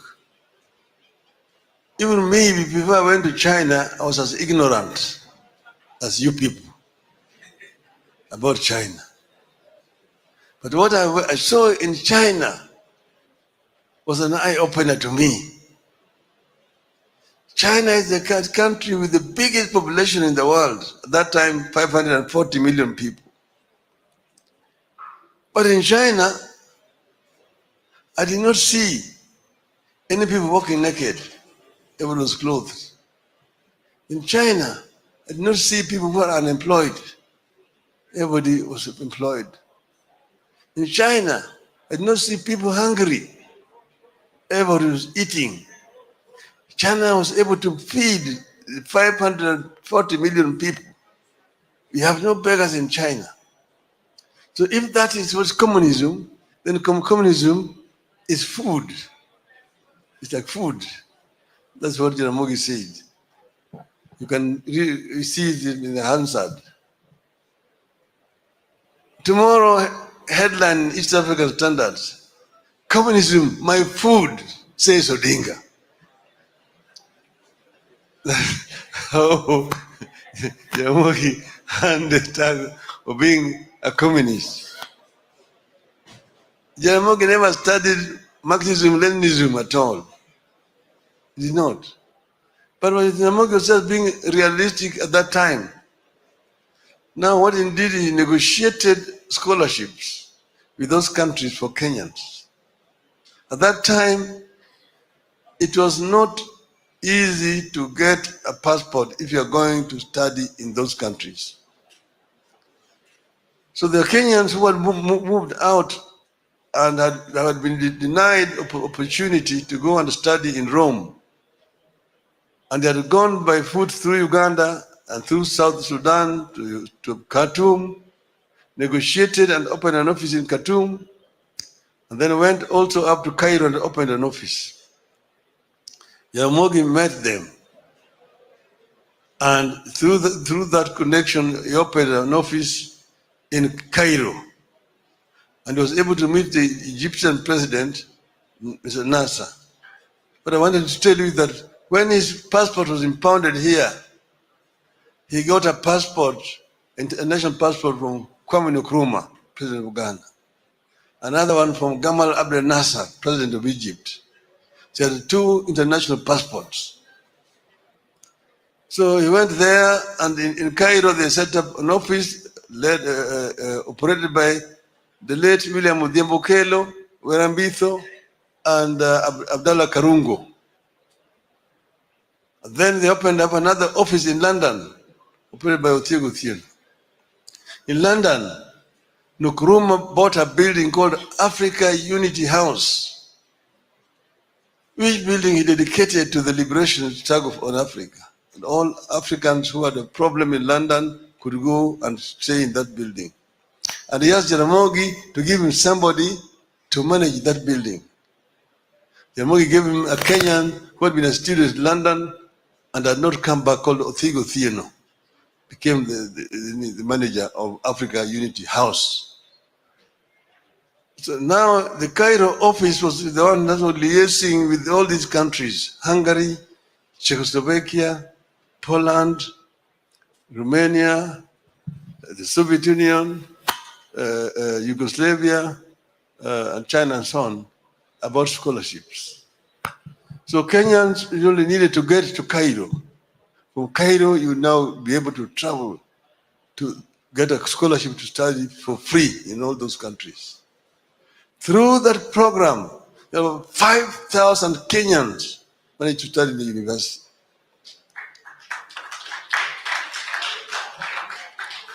That was Jaramogi's initiative, which has never been recognized or appreciated, because people highlight only the 300 or so people who were taken by airlift and from Embakasi to New York. But there's nothing, it's a drop in the water of the ocean by comparison to many Kenyans who studied through Jaramogi's initiative. First in India, then in those other countries, then in the UK, in the United States. People like Hilary Ngweno studied in Harvard. It was sponsored by Jaramogi. Washington Jalango Kumu was sponsored by Jaramogi. to go and study in Harvard. Jaramogi sent very many students to the United States also, and also to other West African countries, Ghana, Egypt, and so on and so forth. This is an aspect of Jaramogi's contribution that has never been appreciated. And I wanted this to also go on record. Jaramogi as an educator. So therefore, I really want to thank you all for coming to help us remember Jaramogi. Asanteni sana. Mungu awabariki.